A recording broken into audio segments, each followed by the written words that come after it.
So, as I said, we'll be co-hosting this event between and co-organizing this event between the European Social Observatory and the European Trade Union Institute. It's the 21st time that we are doing this together. I'll just be a technical chair today. I've had ample opportunity to comment on each and every of the chapters in much detail, together with my co-editors, Slavina Spasova and Boris Fontedu, who are here, of course, also today, and whom you will hear later. So for today, you've seen the program, and we will start with two keynote interventions of 15 minutes each, first by Éloi Laurent and then by Sebastiano Sabato, who will also speak on behalf of his co-author Matteo Mandelli. And then we will have a Q&A with the audience, and then Slavina Spasova will take over for a panel discussion, and she will introduce the speakers of that session later. And I'm very happy that we have such a strong lineup here for that discussion as well. And then Boris and I will present some conclusions. So maybe before I give the floor to Éloi for the presentation of the first chapter, just remind you, for those of you who haven't seen, that there is interpretation to this event, English, French. You can easily find the globe on the bottom of your screen. You can choose between English, French, and you can even mute the original audio if you would want to do that. Second technical point, you will have seen that there is a Q&A function also on the bottom of your screen. I would very much welcome you to use it as the speakers go along. If you have questions, it's always good to be brief in your questions and maybe to indicate to whom the question is being raised. So please use that. There is also a chat in the Zoom, but it would be good to have as much questions as possible collected in the Q&A rather than in the chat function. Okay, that's all I wanted to say by way of introduction. After all, several of you have participated in the first two webinars, so you know what we're talking about, our book on social policy in the EU. So without further ado, I give the floor to Éloi Laurent. Éloi, you seem to be in Italy, but probably it's not the case. In any case, it's a very nice background. You also wrote a very nice chapter in our book on the European Green Deal, from growth strategy to social ecological transitions, and we are keen to hear more about it. So the floor is yours. In the next 15 minutes, after 10 minutes, I will just indicate that you have 5 more minutes. And if you have 1 more minute, I will start moving so that you know that your time is up. Please. Éloi, bienvenue à bord. The floor is yours.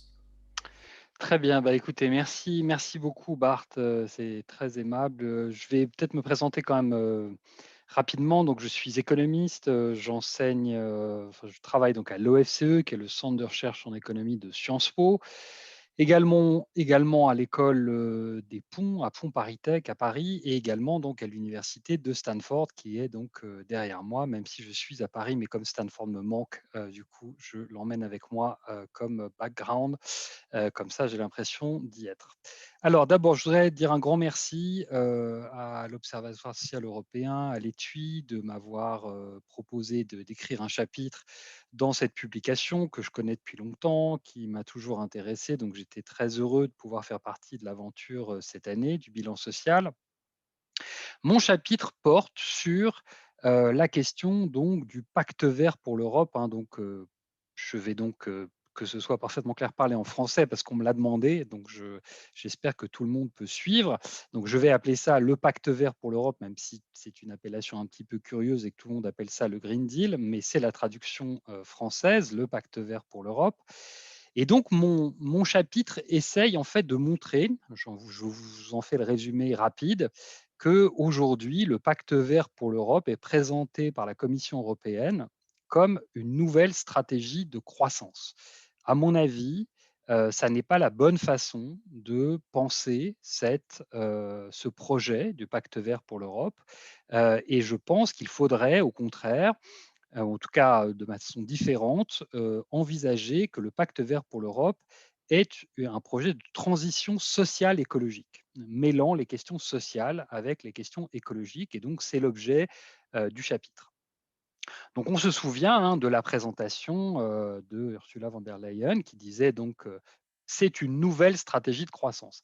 J'avoue que j'ai été surpris quand j'ai entendu ça parce que au fond, d'abord la croissance, même si on pense que la croissance économique est vraiment importante au XXIe siècle et est une solution à un certain nombre de problèmes, ce que je ne pense pas, je pense que c'est en fait un problème en soi. D'abord, ça n'est pas un objectif final des politiques économiques. Les politiques économiques ou les politiques publiques ne visent pas à augmenter la croissance pour augmenter la croissance. On aurait pu, par exemple, dire que le pacte vert pour l'Europe était une nouvelle stratégie de paix. Ça, la paix, en particulier dans l'Union européenne, c'est un objectif final, même fondateur et essentiel, existentiel, je dirais, du projet européen. Donc on aurait pu dire que c'est une nouvelle stratégie de paix, la paix sociale et la paix avec la biosphère, par exemple. On aurait pu dire que c'était une stratégie de survie de l'humanité, parce que nous en sommes là au niveau des crises écologiques.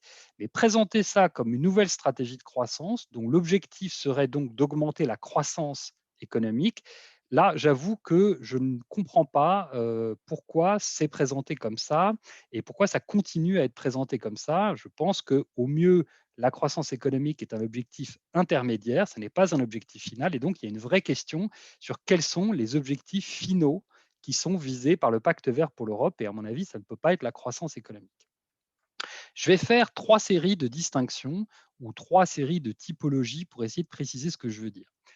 On parle de Green Deal ou de Green New Deal des deux côtés de l'Atlantique. En 2020, on en a beaucoup parlé. Bon, on a aussi parlé d'un petit sujet, je ne sais pas si vous êtes au courant, qui est la question du Covid.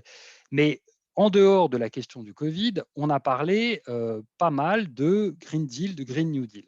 Je crois qu'il faut essayer de se mettre d'accord d'abord sur le fait qu'il y a au moins trois nuances de vert, trois nuances de Green Deal, d'accord? La première chose dont on parle parfois, c'est l'idée de la relance verte, d'accord? De la green recovery ou du green stimulus. C'est une première chose. La deuxième chose dont on parle, c'est de croissance verte. C'est un peu différent. Je vais essayer de préciser les choses. La troisième chose dont on parle, c'est de transition juste. Vous voyez, mais là, on a trois horizons qui sont assez différents. L'idée de la relance verte, c'est de dire on a une baisse du produit intérieur brut, on a une baisse de la croissance économique, on a une baisse du produit intérieur brut par habitant, d'accord, du fait évidemment d'un choc considérable qui est la pandémie de Covid-19. J'en profite pour dire que la pandémie de Covid-19, à mon avis, n'est pas une crise sanitaire qui est externe au système économique et qui perturberait son bon fonctionnement, qui par ailleurs est parfaitement sain. Pour moi, le Covid-19, c'est une crise écologique qui provoque une crise sanitaire et cette crise écologique est elle-même le produit du système économique. Donc quand on dit que le Covid est quelque chose d'extérieur qui est arrivé par accident sur le système économique, je crois que c'est une erreur. C'est quelque chose qui est très profondément inscrit dans le fonctionnement insoutenable de nos systèmes économiques, qui détruisent les écosystèmes et la biodiversité et qui finissent par provoquer des crises aussi graves que la crise du lien social. Et donc, c'est, je pense, assez différent du discours économique qu'on entend. Mais en tout cas, ce qu'on entend, c'est qu'évidemment, et ce qui est vrai, il y a une très forte baisse de l'activité économique et que donc il faut relancer l'économie. Et relancer l'économie dans la perspective de la relance verte, ça veut dire s'appuyer sur les secteurs économiques existants qui sont peu émetteurs de CO2 et créer des emplois verts, d'accord, des green jobs, pour essayer de compenser les emplois qui ont été perdus. Donc typiquement, par exemple, investir dans les secteurs des énergies renouvelables, les panneaux solaires, l'éolien, etc., secteurs qui existent, et on va créer des emplois verts.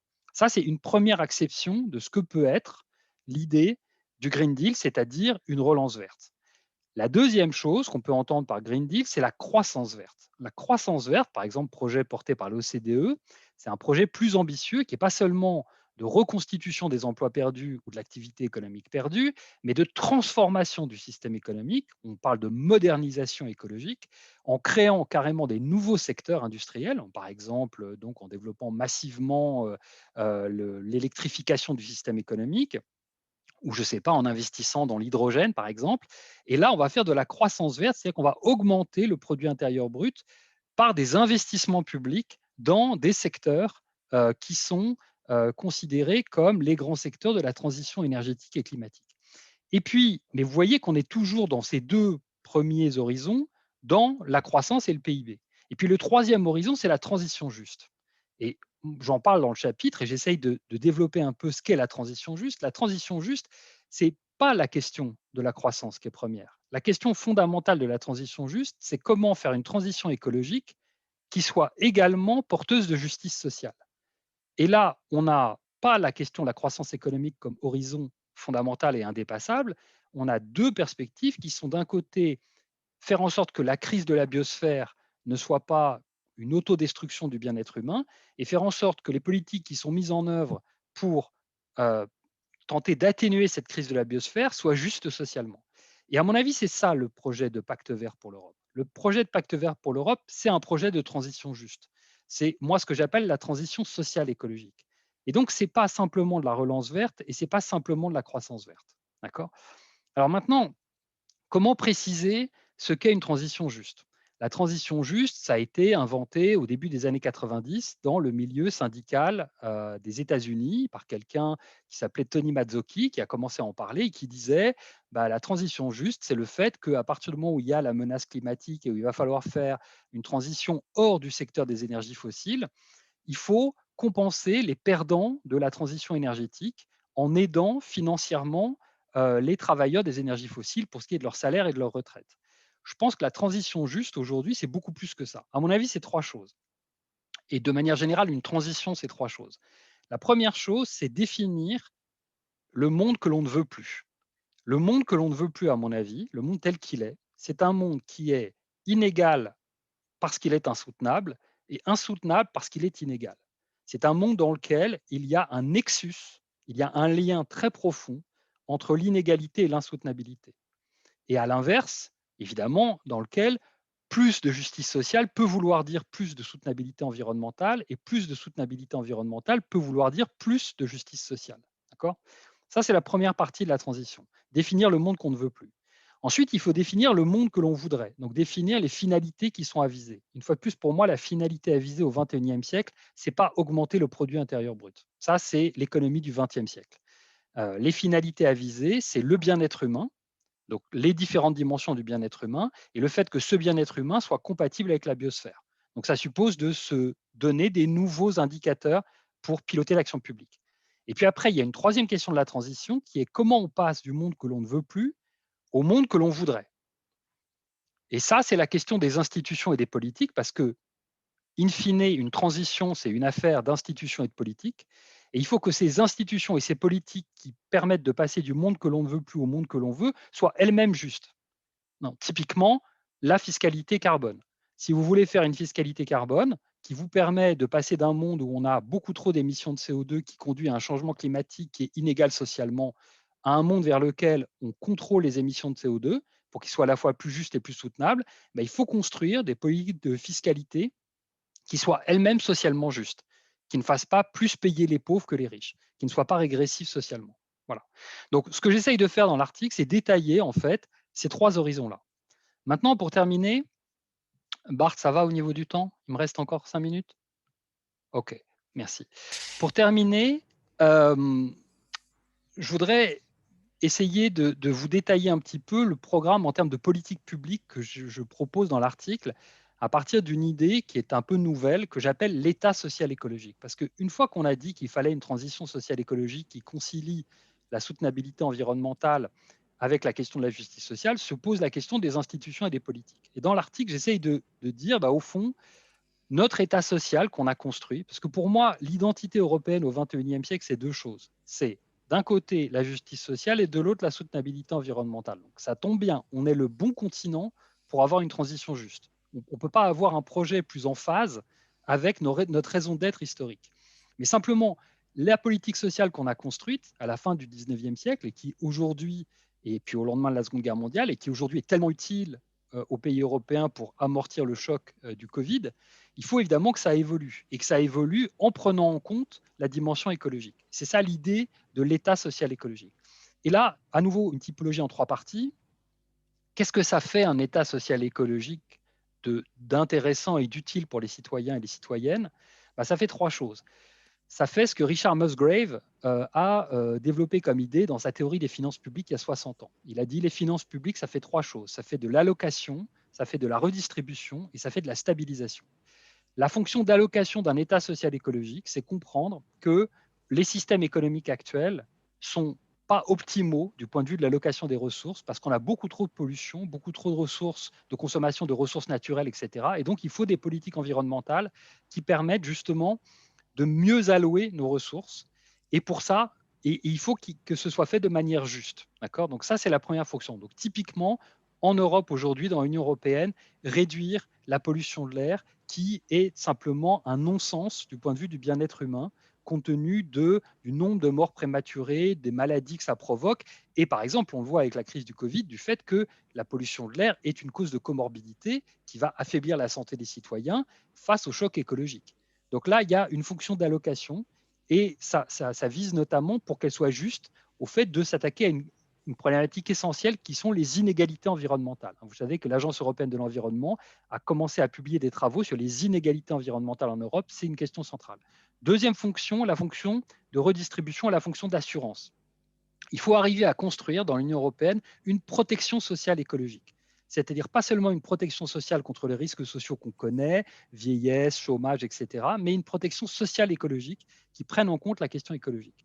Et puis la fonction de stabilisation, aujourd'hui, c'est une fois de plus pas stabiliser les agrégats macroéconomiques comme il y a 60 ans, mais plutôt effectivement la question du bien-être humain. Voilà, donc je t'ai vu, Bart, je m'arrête. Voilà, donc c'est ça les 3 horizons que je propose. Construire un État social écologique et de ce point de vue-là, il y a vraiment quelques messages très importants. Le premier, c'est que les indicateurs fondamentaux du Pacte vert pour l'Europe, c'est les indicateurs de bien-être et pas de croissance économique, qu'il y a des enjeux nouveaux à traiter sur la question sociale écologique qui sont les inégalités environnementales et l'impact que ça a sur le bien-être des Européens et la question de comment on construit des mécanismes d'assurance collective qui vont nous permettre d'affronter les chocs écologiques qui malheureusement sont devant nous, mais dont on peut se protéger comme on s'est protégé pendant un siècle avec énormément de succès des chocs économiques. Voilà. Merci beaucoup pour votre attention. Un très grand merci, Eloi. Thanks so much for a very concise, to the point intervention. Very nice summary of your chapter, which I would recommend everybody to read, and I'm sure many people will do that. Also, in view of the questions that are already coming in. So thanks for making pour problématiser, si je peux le dire en français, the question of the fact that the Green Deal is proposed as the EU's new growth strategy and teasing out so clearly why, in your view, this is the case.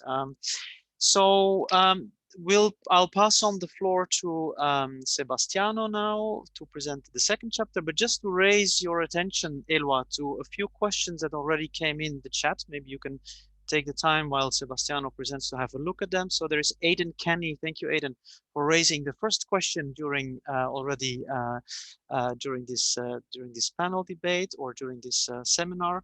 So Eloi, could you provide an example of a good practice for individuals? How can they contribute to, I suppose, what Aidan means, just transition or the socio-ecological state? There is a question also from Audrey Parizel from the European Economic and Social Committee.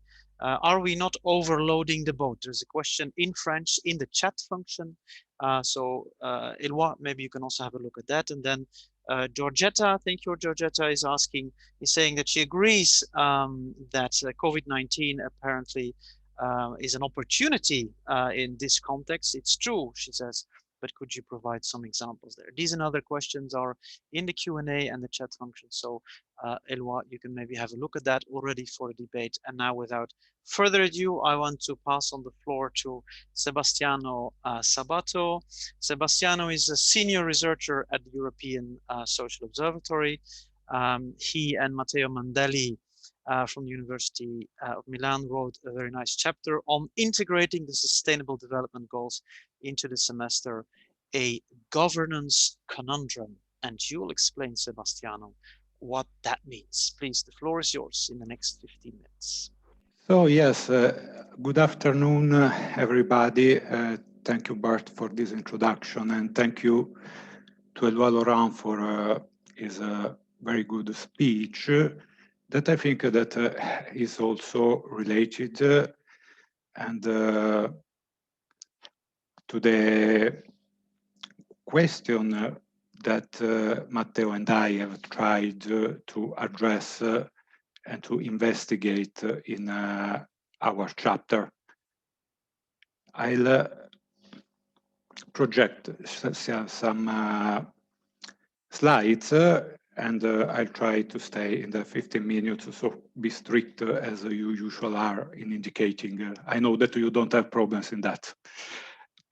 So actually, the starting point of the chapter is, let's say, the decision of the European Commission to integrate the United Nations Sustainable Development Goals into the European semester. It was a decision announced by President von der Leyen already in July 2019 before the European Parliament, in the speech before the European Parliament, and then in 2019, so before in September 2019, so even before being officially elected the President of the European Commission. And from there, we started a bit to ask ourselves, and we were quite curious, that is how to integrate two processes that apparently are quite different in scope, focus, and so on. The European semester is a coordination mechanism coordinating the member states of the European Union economic, fiscal, and employment policies since 2011, while the Sustainable Development Goals are a global framework that, besides pursuing economic and social objectives, also deals with as a strong environmental dimension. And apparently, also at that time, we were not the only one that were curious, because Ursula von der Leyen announced this intention in September 2019. And in December 2019, the Council of the EU had, let's say, more or less the same questions. That is, they asked to the Commission for clarification on what did they have in mind, what had they in mind with integrating the SDGs into EU macroeconomic governance. And they asked instead maybe they reiterated a request from a broader EU strategy, an autonomous EU strategy for implementing the SDGs. This was our starting point, and in the chapter we tried a bit to understand, so why did the European Commission and President von der Leyen proposed to integrate the Sustainable Development Goals in the semester? What was the rationale of this decision? How this was done in the semester 2020? And what are the implications, what have been the implications, and what are the future perspectives of this decision? This is the main part of our chapter that indeed has a bit a longer historical background, because for sure the Sustainable Development Goals do not appear in the EU and at the global level, let's say at the end of 2019 and in the semester 2020. We try to give an overview of how of the main initiatives at the level of the United Nations, at the European level, the main initiatives about sustainable development. It is quite a complex and contested notion, and here we usually refer to institutional definitions of sustainable development. That is, for instance, at the level of the United Nations initiatives in these respects, and debates have been ongoing since the late 70s, importantly, for instance, in the 2000 a number of Millennium Development Goals were put forward, and the topic of our chapter, the Agenda 2030 for Sustainable Development and the 17 Sustainable Development Goals defined there to be reached by 2030.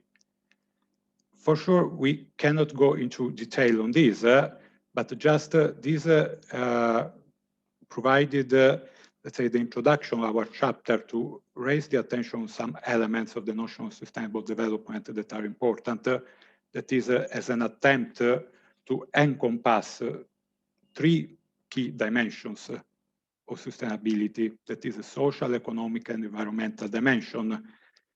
These three dimensions to which the various sustainable development goals refers to should be seen as integrated and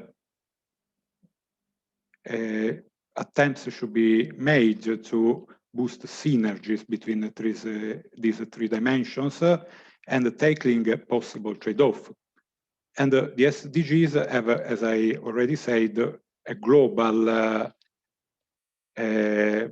are global in nature, so they're not limited only to the European Union. And for sure, at the same time, the EU has always been quite active as an actor for in developing, in participating into debates at the EU level about sustainable development that is on an objective of EU treaties since 1997. And over time, and in 2001, even the EU launched a sustainable development strategy that was then renewed in 2016 and revised in 2009. This strategy, let's say, had many elements in common with the approach to sustainable development taken at the United Nations level. Even if it had a focus on the environment, but presented economic, social, and environmental objectives as mutually reinforcing, but at the same time attached particular attention to identifying and solving a possible trade-off, especially in the short term, about the objective of economic growth, environmental protection, and social equity. Let's say these strategies, unfortunately, have always often remained quite peripheral to the overall system of EU governance. The EU Sustainable Development Strategy was meant in the past to be linked and to interact to the main strategies in the economic and social domain, the Lisbon strategy before and then 2020. But unfortunately, this was never really done, to the extent that when Europe 2020 was launched in 2010, the EU Sustainable Development Strategy was de facto demised. But in a way, it was decided to mainstream the notion of sustainable development into Europe 2020 and in the European semester, that is the governance arm of the strategy. So in a way, the objectives of Europe 2020 on smart, sustainable, and inclusive growth were in a way equated to the three key dimensions of sustainable development. But many criticisms were raised on this because Europe 2020 couldn't be a strategy for sustainable development because it provided limited space for environmental concern and a little attention to the key aspect of identifying a trade-off between objectives. After the launch, this was the situation after the launch in 2015 of the Sustainable Development Goals. The EU was implementing sustainable development through Europe 2020, but there was not a sustainable development strategy in place, and many were asking for this. before leaving office, the Juncker Commission tried to identify 3 scenarios for the future. That is, one of the possibilities for the expiration of Europe 2020 was to substitute it with the overarching EU Sustainable Development Strategy. Another one was to continue to mainstream the Sustainable Development Goals in all relevant EU policies, or even to limit sustainable development to, let's say, the external dimension of sustainability, external action. And at the same time, before the von der Leyen Commission took office, the Council of the EU was still asking to draft a comprehensive implementation strategy for the Agenda 2030. So, what in our analysis, what happened with the von der Leyen Commission? We know, and Eloi Laurent talked about the European Green Deal, that in our analysis has some elements of previous EU Sustainable Development Strategy, and is considered as a part of the EU effort to implement the Agenda 2030 for Sustainable Development. The Commission expressed the intention to mainstream the Sustainable Development Goals in EU policies, but also to refocus the semester as to integrate the Sustainable Development Goals. How has this been done? We have analyzed the semester 2020 starting from the Annual Sustainable Growth Strategy, and we have seen that the Sustainable Development Goals, together with the European Green Deal, are one of the 2 strategic frameworks characterizing the opening of the semester 2020, that is the Annual Sustainable Growth Strategy, that tries to put together these 2 main frameworks through the notion of competitive sustainability, made of 4 dimensions that in a way recall the 3 dimensions of key dimensions of sustainable development, and are considered as closely interrelated and mutually reinforcing. But what's interesting and different compared to Europe 2020, for instance, is this attention at looking at the trade-off between initiatives in these 3 domains, and including the SDGs into the semester, was also meant in order to facilitate this task of exploiting synergies and identifying a trade-off. Just, Sebastiano, you have 3 more minutes to conclude. Yep. Thank you very much. Then we looked at the 2020 country reports, and we saw that indeed, differently than the past, the environmental sustainability dimension was included into these documents, and specific parts of the documents are devoted to the analysis of the sustainable development, to references to the Sustainable Development Goals and the situation in the member states in that respect. Then, let's say, I'll not go into detail for the CSRs, because we know that at that point there has been the COVID-19 crisis, so the CSRs 2020 are a bit peculiar. But just to conclude, we see that this decision to integrate the Sustainable Development Goals in the semester had some added value, that is to bring, in a way, sustainable development close to the heart of EU policymaking, its main governance mechanism, the European semester, to broaden the analysis, including an environmental dimension, and to adopt a more problematic approach on the way forward, how to conjugate economic, social, and environmental objectives. It also has its limitations, that is the procedures of the semester have become more complex and time-consuming, multiplication of indicators, some selectivity in the usage of the SDGs. The alternative, and this is the conundrum that we can discuss, would be to set up, as requested by many, a specific comprehensive SDG implementation strategy. But here again, we also see a risk in this.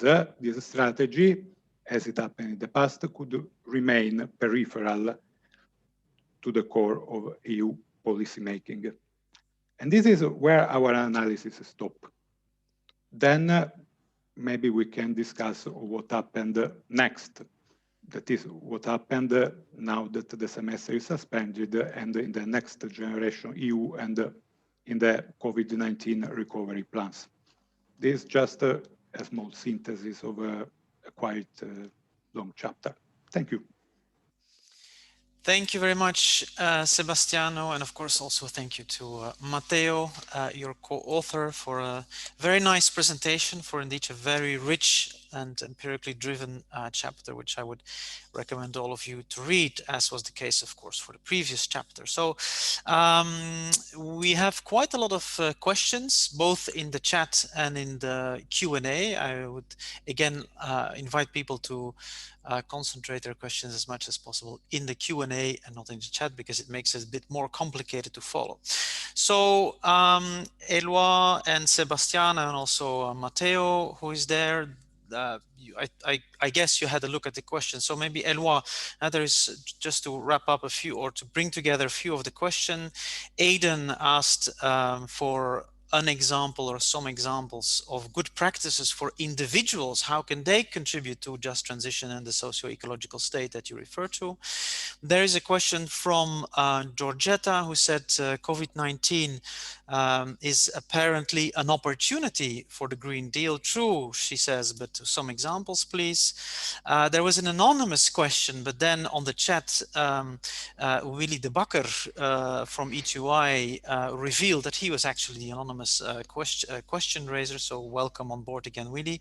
He says, trade unions and the green movement need to clarify the concept of just transition. Just for whom? For workers, for citizens, for nature, for future generations. So again to you, Eloi.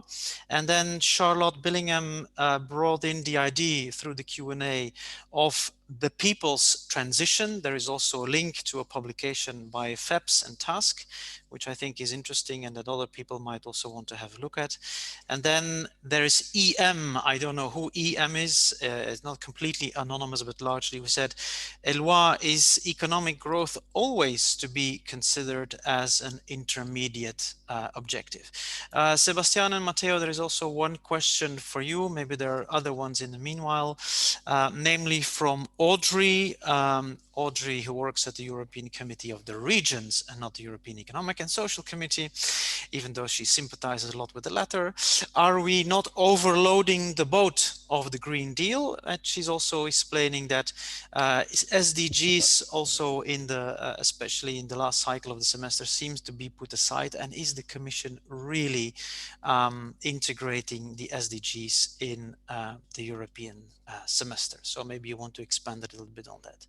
Eloi, est-ce que tu veux commencer, s'il te plaît? Avec plaisir, Bart. Merci beaucoup pour ces questions. Donc, je réponds à nouveau en français. Nous sommes bien d'accord, même si les questions ont été posées en anglais. Merci. Oui. D'accord, alors pas de problème. Première question sur la question de ce qu'on appelle en France les gestes individuels, c'est-à-dire concrètement le fait de savoir ce qu'on fait dans la vie quotidienne pour la transition juste. D'abord, une remarque là-dessus, je crois qu'il ne faut pas trop focaliser le débat de la transition écologique sur les individus. On a tendance à le faire et on oublie assez largement du coup la question des politiques publiques et la question à la fois des grandes entreprises, des grands secteurs industriels, hein, en culpabilisant les individus en quelque sorte, et en même temps on oublie aussi le fait que les individus, ça dépend beaucoup des signaux qui sont envoyés par les politiques publiques. Et donc la question des gestes individuels, in fine, ce n'est pas une question de moralité individuelle, c'est une question de politique publique collective, hein, si vous voulez. Donc, je dirais, ce n'est pas une question morale, c'est une question sociale avant tout, et donc c'est une question de politique publique. Donc, moi, je ne peux pas parler pour les individus en général et leur dire ce qu'il faut faire. Moi, je peux vous dire ce que je fais moi, hein, d'accord, concrètement, ce que je fais moi. J'ai arrêté de prendre l'avion au-delà d'un certain budget carbone. Donc, oui, j'enseigne aux États-Unis. Une fois que j'ai été enseigné aux États-Unis, j'ai fini de prendre l'avion. Pourquoi? Pour l'année. Voilà. Et je refuse toutes les autres invitations qui me sont faites, y compris par l'Agence européenne de l'environnement pour aller faire un aller-retour à Copenhague.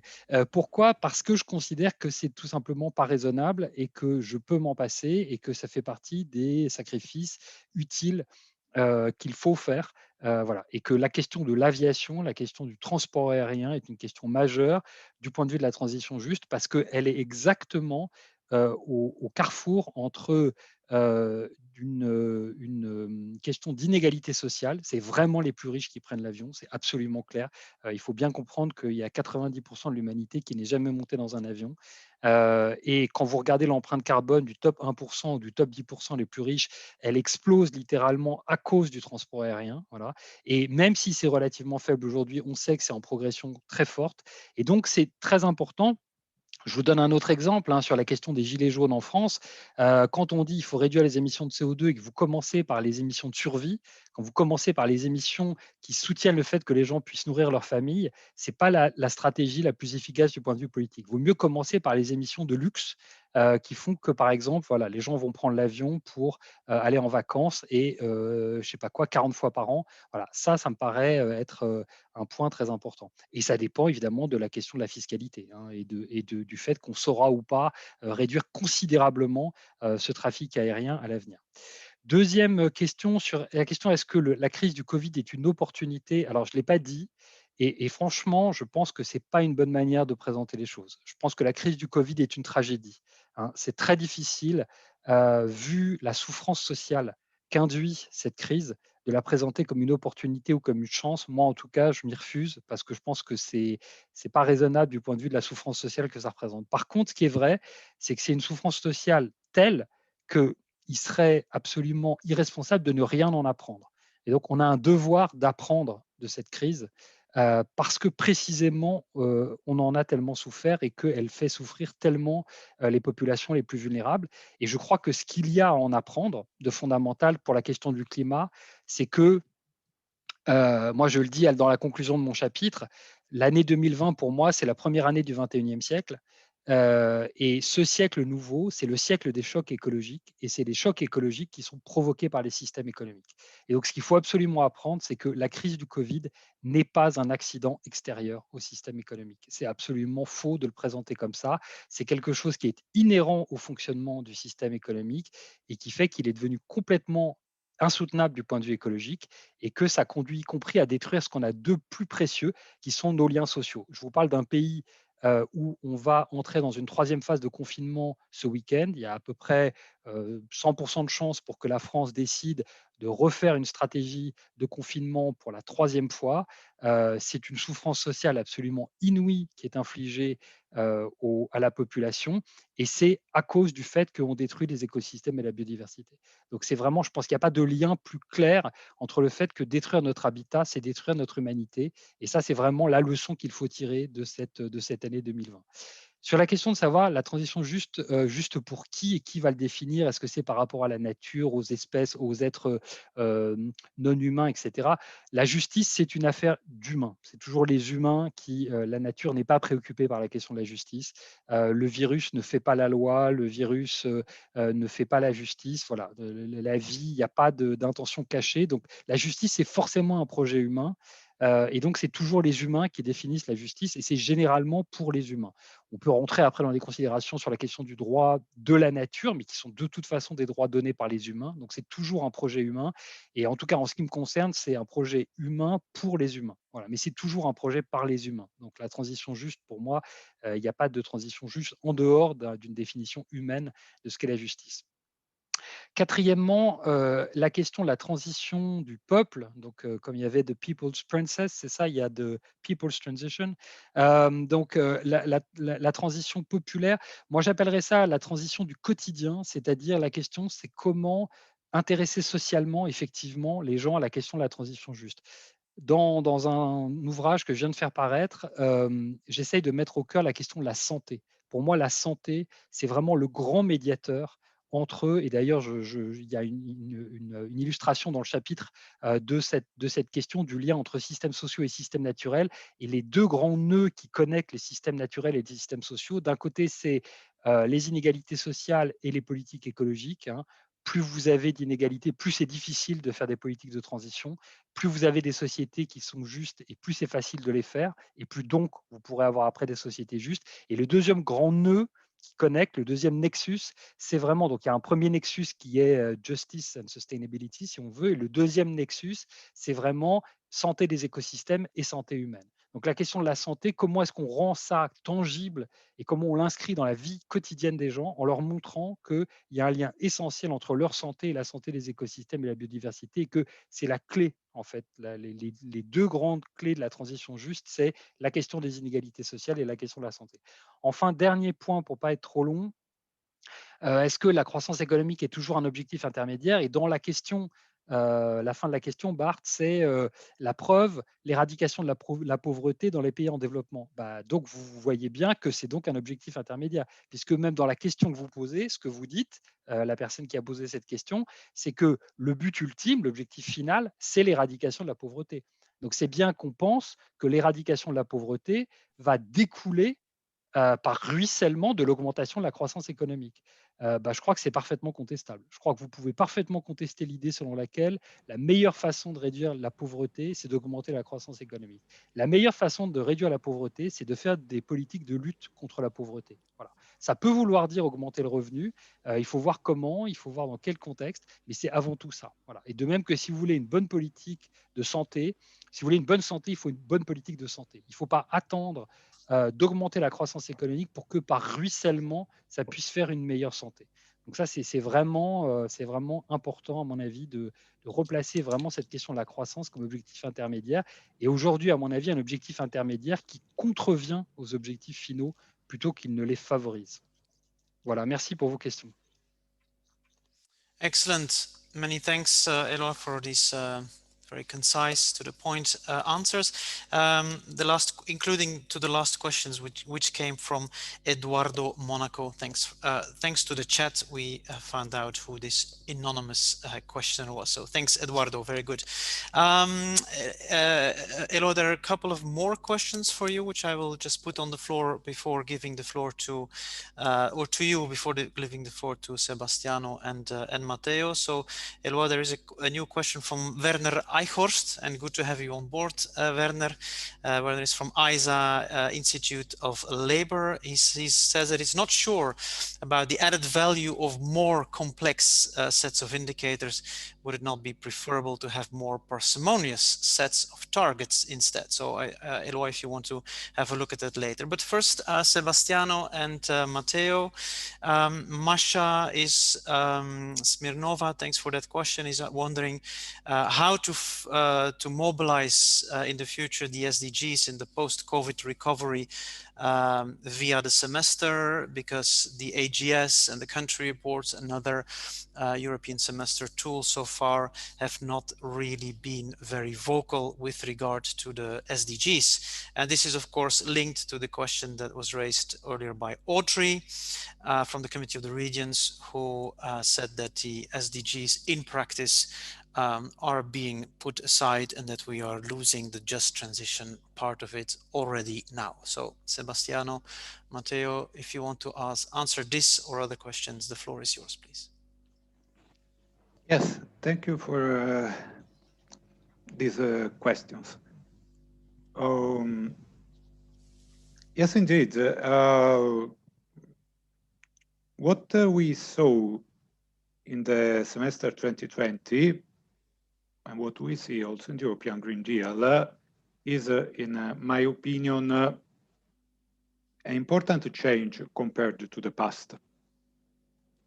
That doesn't mean that what happened is sufficient to solve the many problems when it comes at implementing a sustainable development path. But compared to a situation that was before in Europe 2020, when, let's say, in many respects, economic growth was the top priority that would have led, let's say, to decreasing inequality, social progress, and should have been, in a way, green, so environmental protection. In my opinion, even if not perfect, introducing to some respect the notion of sustainable development and the SDGs in the semester 2020 was a step forward. Then, yes, and it was considered also at that time by the Commission a first attempt to be improved so much.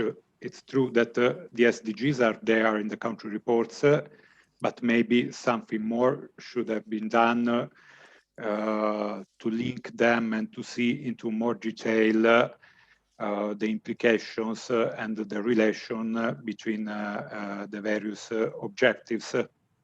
But compared to the past is a step forward that has been dramatically interrupted by the COVID-19 crisis.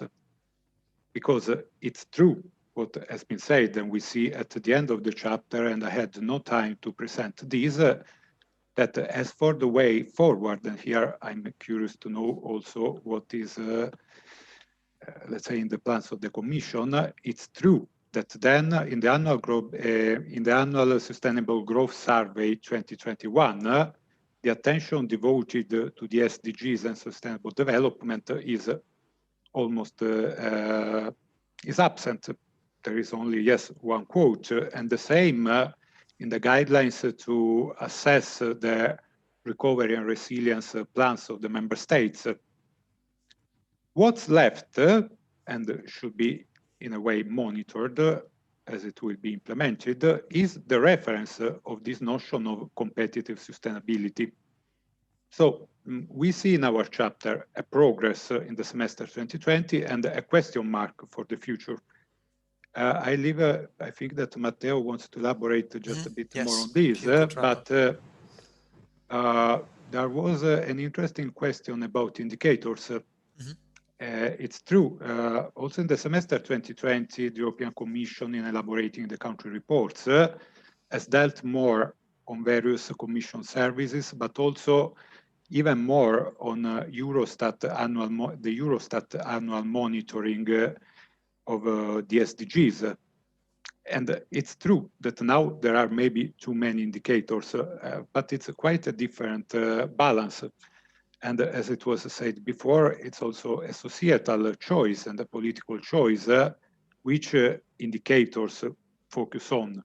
For instance, there is a long-lasting debate on well-being indicators instead of GDP growth as main indicators, composite indicators of index of sustainable development. This is I'm not an expert on this, but it's true. It's a difficult balance between too little indicators and too many, something that has always characterized in a way European governance, the semester and so on. Very good. Matteo, would you like to add something to that? Yes, first of all, hi. Can you hear me? I'm Matteo Mandelli. Loud and clear. Yeah. Okay, and so let me thank Sebastiano for his presentation and Bart and the organizer for having me. I'm very happy to be here. I've just read some questions in the chat and in the Q&A section, and I'm just gonna try to respond quickly to some of them. The question about indicators that Sebastiano just mentioned, yes, it's a difficult trade-off, once again, talking about trade-offs, about having too many indicators and having too little of them. But the thing here is also that the 2020 semester and competitive sustainability itself as a notion was informed by a large array of strategies. There was the European Green Deal, the European Pillar of Social Rights, and then also the UN SDGs. So the complexity of indicators is sort of a reflection of the complexities of strategies that were there. I also read a question about the use of the SDGs in the country reports. It is true that the SDGs were mainly used for, let's say, to monitor the situations in the member states with respect to some specific SDGs that are relevant to the macroeconomic strategy in the semester. So that is definitely true. So the semester cannot be seen as a strategy that implements all the 17 SDGs. Some of them are not relevant, let's say, for the rationale of the semester. And that is also, I mean, the heart of what we call the conundrum, because to expand the semester beyond its original scope, and so to let the semester encompass the whole 17 SDGs would be kind of a stretch, and it would risk, I mean, losing its power. But for sure, SDGs in the country reports could be better integrated, and especially in their interlinked nature, because we have to remember that it's not just about the goals per se, but it's also about the interconnections between the goals. So there is not a systematic effort in the country reports to understand, for example, the consequences of pursuing one policy goal, let's say in the environmental area, on other policy goals, let's say in the social area. So definitely the interlinkages are not very much present in the country reports so far. But once again, as Sebastiano was saying, this was the first the strongest attempt so far by the Commission to mainstream SDGs in the country reports. And in 2021, right now in the upcoming semester, we already see that this attempt may be fading away. So we cannot take changes for granted, and that was already a kind of a change. And the last point was about stakeholder engagement. I don't know if I have time anymore, but just stop me if I don't. Just 1 more minute to wrap up. Thank you. Okay, about stakeholder engagement is definitely true. And me and Sebastiano have looked into what we call societal coordination for previous cycles of the semester in another publication. And we saw that the systematic avenues for societal coordination, and especially cross-sectoral societal coordination that would bring together social actors with, for example, environmental NGOs and business organizations, these are very scarce, and this is still the case, of course, in 2020. And I agree with the person that has raised this question. This should be strengthened for the semester to be stronger in implementing the SDGs, for sure. Very good. Thank you, Sebastiano, and thank you, Matteo. We have a final couple of questions, and then we wrap it up for the Q&A session, and we go to the panel discussion, because I can see that some of the panelists are getting very eager to intervene at this stage. But still, there are a couple of very nice questions out there. I don't know, Eloi, if you want to comment on the issue of parsimonious versus more elaborate or complex sets of indicators. There is also a question from Aidan Kenny. What strategies can be used to reduce energy poverty and increase equality of access to sustainable resources? There is a question, let me check in the Q&A, from Mauro Pucetta, which is receiving quite a few likes. Actually, I just discovered that you can like questions. Some others have done that as well. Mauro asks, could you please mention some concrete measures that could be implemented either at the EU or national level in order to protect workers' rights while changing economic and social models? I think this is a very relevant question, and it's linked to Rodrigo Carelli's question, Eloi, aussi pour toi. Quel serait le rôle du travail et du droit de travail dans la transition juste? Donc voilà, pas mal de questions. And then finally, I will get quickly back to Sebastiano and Matteo. There is a question to both of you. From Paul Monet. Thanks, Paul, for your question. Could the just transition mechanism be coupled with the European semester in order to create this overarching EU SDG strategy as per one of the Juncker scenarios? So as a way to get out of the conundrum, I suppose. And Paul is thinking specifically of the creation of a body which would oversee EU green infrastructure projects targeting areas of high inequality and unemployment. So you can check also the questions in the chat box in the Q&A. Eloi, la parole est à toi pour le dernier tour. Ok, merci beaucoup Bart. Alors je vais répondre rapidement. D'abord sur cette question d'indicateurs et sur la parcimonie versus la complexité. L'Union européenne est gouvernée aujourd'hui par grosso modo 2 types d'indicateurs. D'un côté, il y a les indicateurs de croissance, le PIB, d'accord, et de l'autre, des indicateurs de finances publiques. Et on considère qu'on gouverne l'Union européenne, la zone euro, mais pas seulement, l'Union européenne en général, avec des indicateurs de discipline budgétaire qui sont des indicateurs de finances publiques divisé par la croissance. D'accord ? Ça, on peut dire, c'est parcimonieux, au sens où il y a 3-4 indicateurs, hein, grosso modo, le déficit, la dette, la croissance, et après des versions un peu plus ou moins sophistiquées du déficit, par exemple le déficit structurel versus le déficit primaire. Donc on va dire il y a 4 indicateurs. Ces 4 indicateurs-là, ils ne sont pas très nombreux. D'abord, ils sont extrêmement complexes. D'accord ? Moi, je suis un économiste, un macroéconomiste de formation. Mon doctorat, c'est en macroéconomie. Comprendre le produit intérieur brut, c'est horriblement difficile. Dire que le produit intérieur brut est un indicateur compréhensible et simple, c'est vraiment le contraire de la réalité. Je veux dire, le PIB, la croissance, c'est un indicateur qui est extrêmement compliqué à comprendre et surtout dont l'évolution est à peu près incompréhensible par rapport à la question de la vie quotidienne. Moi, j'ai jamais réussi à faire le lien entre l'augmentation de la croissance et l'augmentation de mon bien-être et la baisse de la croissance et la baisse de mon bien-être. J'ai jamais réussi à faire le lien entre les deux depuis que je m'intéresse à ces questions-là.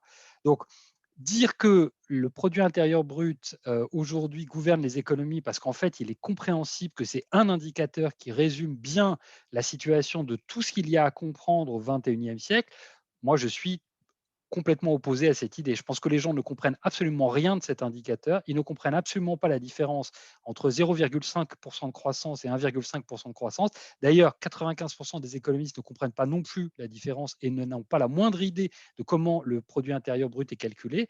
Donc, d'accord, il n'y en a pas beaucoup. Il n'empêche que d'un côté, l'indicateur de discipline budgétaire, ça introduit une espèce de régime de méfiance mutuelle entre les États membres. Donc, il y a quand même un problème du point de vue de la gestion du projet européen. Et de l'autre, la croissance économique, c'est un indicateur qui, grosso modo, ne dit rien à personne. Donc, on est sur des choses qui sont peut-être parcimonieuses, mais qui sont d'une part extrêmement compliquées et d'autre part complètement déconnectées des vrais défis fondamentaux du XXIe siècle. Par exemple, les deux crises majeures qu'on a sous les yeux, qui sont d'un côté la crise des inégalités, d'accord, et qu'on a redécouvert depuis une vingtaine d'années, et les crises écologiques. Bon, il se trouve que ces indicateurs-là dont je viens de parler ne disent rien, ni de l'une ni de l'autre. Donc c'est embêtant quand même. Si vous avez un indicateur comme le produit intérieur brut, mais que par définition, par construction, il ne vous permet pas de mesurer les inégalités, et par construction, il ne dit absolument rien des crises écologiques, vous avez quand même un problème à vous orienter dans un siècle où ces deux questions sont majeures, avec une boussole qui est aussi faussée.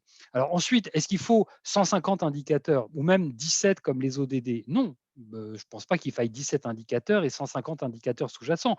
Est-ce qu'on pourrait avoir 4 ou 5 indicateurs de bien-être dans l'Union européenne qui permettraient de gouverner le projet européen, ça me semble tout à fait utile. Et je reviens sur l'introduction de mon chapitre et de ma présentation. Aujourd'hui, le pacte vert pour l'Europe, c'est des indicateurs donc, de croissance économique, c'est présenté comme ça, et de l'autre de découplage. Le découplage, c'est le fait de découpler le produit intérieur brut, par exemple, des émissions de CO2.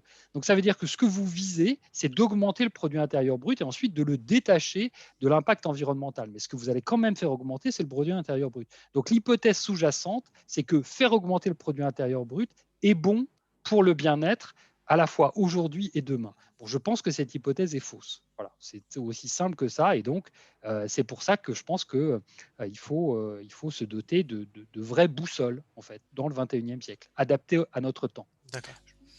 Maybe just 2-3 more minutes, Eloi, for the other question. So, notably on workers' rights et sur le rôle du travail et du droit de travail dans la transition juste, because it gained quite a lot of thumbs up in the Q&A.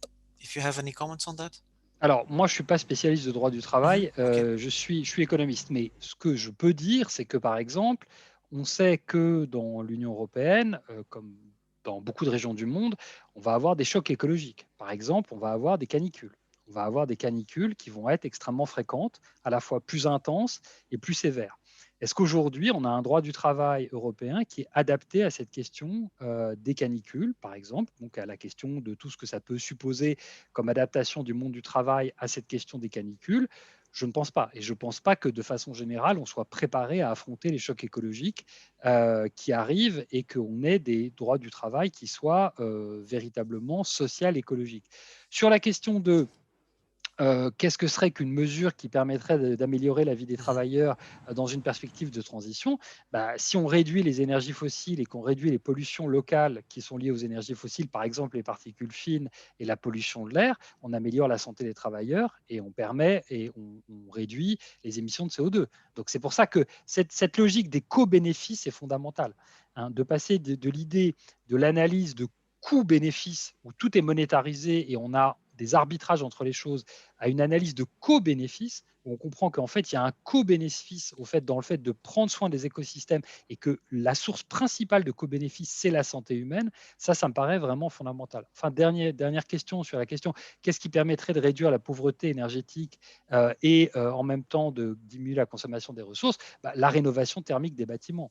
Moi, je vis en France. En France, on n'arrive pas à avoir un programme sérieux de rénovation thermique des bâtiments, alors qu'on sait que c'est typiquement la politique sociale écologique par excellence. Une rénovation thermique des bâtiments, ça permet de réduire la facture énergétique pour les ménages les plus modestes, donc de sortir des millions et des millions de personnes de la pauvreté énergétique. En France, on a 8 millions de ménages qui sont victimes de pauvreté énergétique. C'est absolument considérable. Donc, c'est en termes de dizaines de millions de personnes qui sont affectées. Et en même temps, ça permet aussi de réduire, évidemment, la consommation d'énergie et donc, en l'état actuel aussi, de réduire les émissions de CO2. Voilà. D'accord. Excellent. Grand merci, Éloi. We have 2-3 more minutes. Sebastiano, Matteo, would you like to answer to this quite tough, I would say, question from Paul Monet? Could the just transition mechanism be coupled with the European semester in a way to resolve your conundrum? I know it's a big question and there's little time, but please. Yeah, thank you, Paul, for this question. And that actually, to start with, it's true, as it has been said, that maybe more work is needed to clarify the notion of just transition. That might have different meanings according, let's say, to different observers or political actors. Éloi Laurent talked about this. There will be in the panel Bela Galgosi, who is also a big expert in just transition. As it's used in the European Green Deal, for instance, or in recent EU policy documents, we have to distinguish, let's say, two levels. The first one is just a transition for European societies as a whole. That is how to ensure that the green transition and an economy that is based on let's say, more environmental protection is just in the sense that the same level of social rights is ensured to everybody, and it doesn't result in further inequality at a broader societal level. In that sense, for instance, a way in EU governance, this worked quite well at the discursive level in the previous semester. It was how the semester was organized, because we had the European Green Deal focus on growth and the green transformation, and in the semester, an attempt to implement the European Pillar of Social Rights, an imperfect attempt to consider together all these dimensions. Then the just transition mechanism, it's a bit different, because just transition in the Green Deal and the just transition mechanism do not really refer to, let's say, social rights in general. They have a very targeted and territorial approach. That is, there are instruments, especially financial instruments, in order to address possible inequalities arising, for instance, from the transformation of regions depending on coal and so on. That is, in a way, is confirmed and will be in the recovery and resilience plans.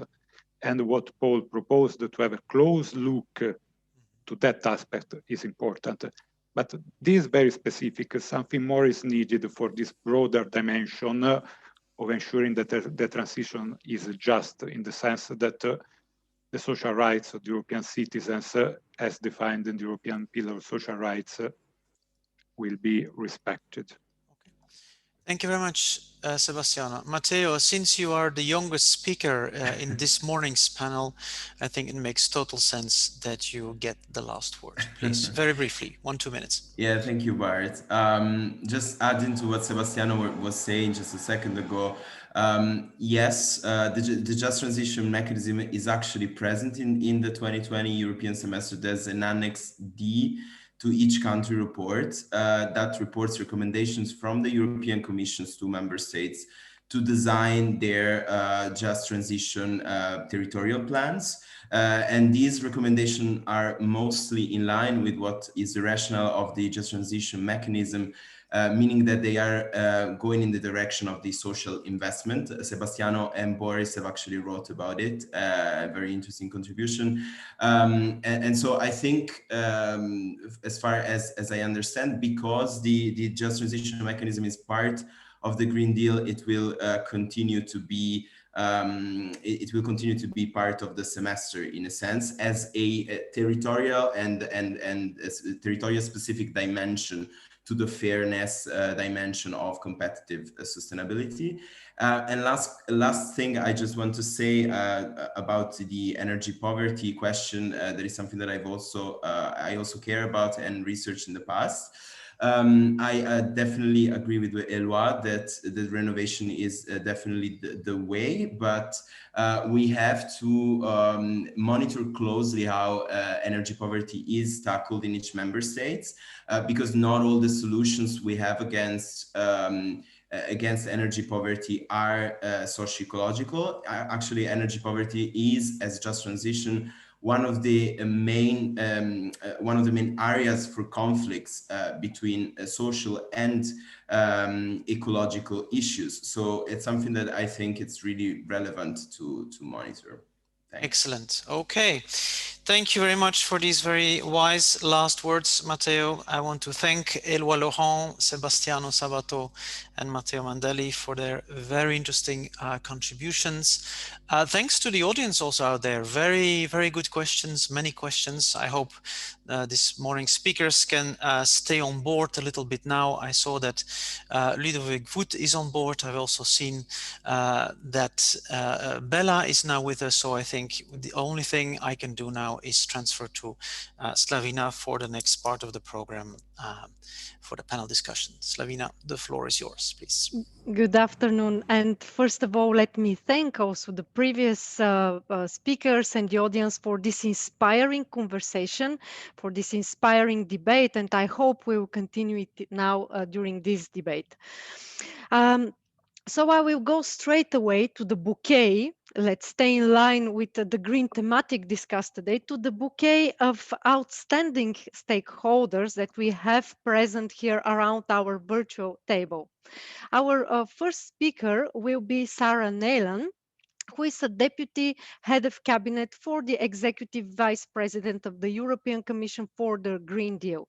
She is responsible for the coordination of the Green Deal. Then we will have the intervention of Bela Galkosi, who is a senior researcher at the European Trade Union Institute, and his research focuses, among other topics, on the impacts of the Green Deal.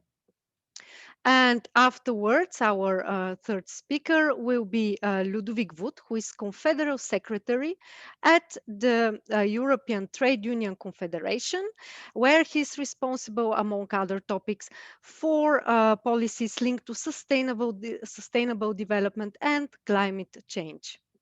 Then we will listen to our fourth speaker, who is Linda McAven. She is the Executive Director for European Relations at the European Climate Foundation. And finally, last but certainly not least, we will listen to the point of view of Esther Eisen, who is the Director of the European Policy Office of the World Wildlife Fund.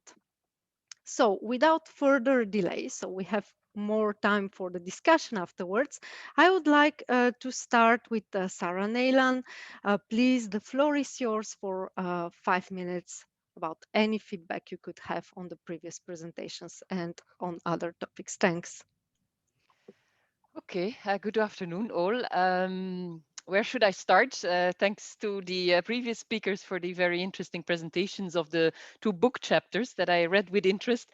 And having in a previous life spent time in academics, a few years as a researcher in Leuven, Sciences Po,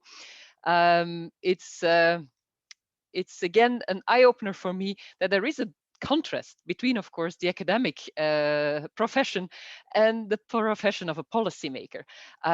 It's with nostalgia that I think back about the academic times, but in the current job, I also see the difference and the difficulties of daily life politics and policies, and at European level with 27 member states, used to be more, with east, west, north, south, etc. It is a challenge. But as the book says, or the chapter on the Green Deal, let me confess that I had to swallow a few times. It's mainly a conclusion of laudable intentions, but outdated and inconsistent. I'll take it like that. It sharpens our mind. It's useful to have a sharp academic analysis of our work to do better and to reflect better. But let me say that indeed growth is absolutely part of it. We have presented the Green Deal as a growth strategy. But the question is, of course, what growth and growth for what? And I think that is a very important element of our policy. It is not growth for the sake of growth, or the indicator of the GDP for the sake of the GDP. What do we do? And why do we need money in an economy? And that is because we have a huge task in front of us if we want to become a climate neutral continent in 2050, if we want to reduce our emissions in 2030, less than 10 years, with 55%, we need massive investments. Money has to be redirected to other parts of the economy and other technologies and other ways of producing than we do now. And that would be a first element I would want to put as a comment on the chapter of Éloi Laurent on yes, we need that growth to do something. We have enormous biodiversity and climate change challenges and resource challenges ahead, and we want to spend that money. Element where I fully agree with his analysis that we can never depict a COVID crisis as a great opportunity. It's a catastrophe, and too many people are suffering, and both on health, but also on social development, education issues. So it's not an opportunity, but it is a reality. And it is a reality as well for Europe that for the first time ever, there is a huge budget, 1.8 trillion, that is there to be spent. And in that budget, we have, for the first time, real ambitious targets as well on how to spend it. And the Commission is currently evaluating the recovery and resilience plans of the member states and has the green measurement next to it. It has to be spent in a way that in the Recovery and Resilience Fund, 37% is green, is going to climate issues. And not only that, all the rest has to follow the do no significant harm methodology. And that is a concrete change where we have huge leverage that we did not have before. And just a little comment on perhaps there is an important part of the chapter going to the Just Transition Fund. And that is rightly so. And it's one important element of our toolbox, but it's just one. And if we look at that budget, it is serving a certain purpose, but it is 70.5 billion in the next years compared to 377 billion of our social and cohesion or the cohesion funds. So I think it's important to put that in the overall perspective, that we don't focus on that element, also related to the question of the last person, shouldn't that be the key element of an horizontal SDG strategy? Let's not underestimate, but let's not overestimate that fund either. It's one of the tools in our box, specifically aimed at member states with coal regions who have to make a transition where thousands of jobs are at stake, where people will lose their jobs because of the transition, and we have to compensate that. So that is an important element, but there are many more tools, fortunately, in our funding element. Some reflections as well on the environmental dimension, etc. And on the economic logic. Again, I want to stress, yes, an economic logic to do something. And even the environmental dimension of sustainability here.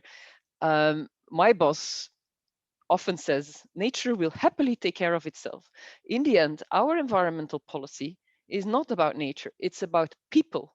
People are at risk because of the risks indeed the systems and way of living we have developed is posing. The planet will take care. Chernobyl is doing very well after people have left. Nature is taking over.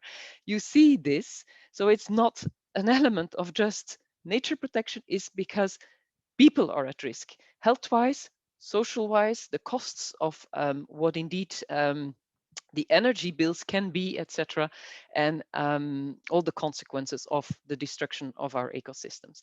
And in that sense, he always says as well, Van Timmermans, the transition will be just, or it will just not be. And that is at the key, at the heart of the policy, the Green Deal and the overall Commission logic as well.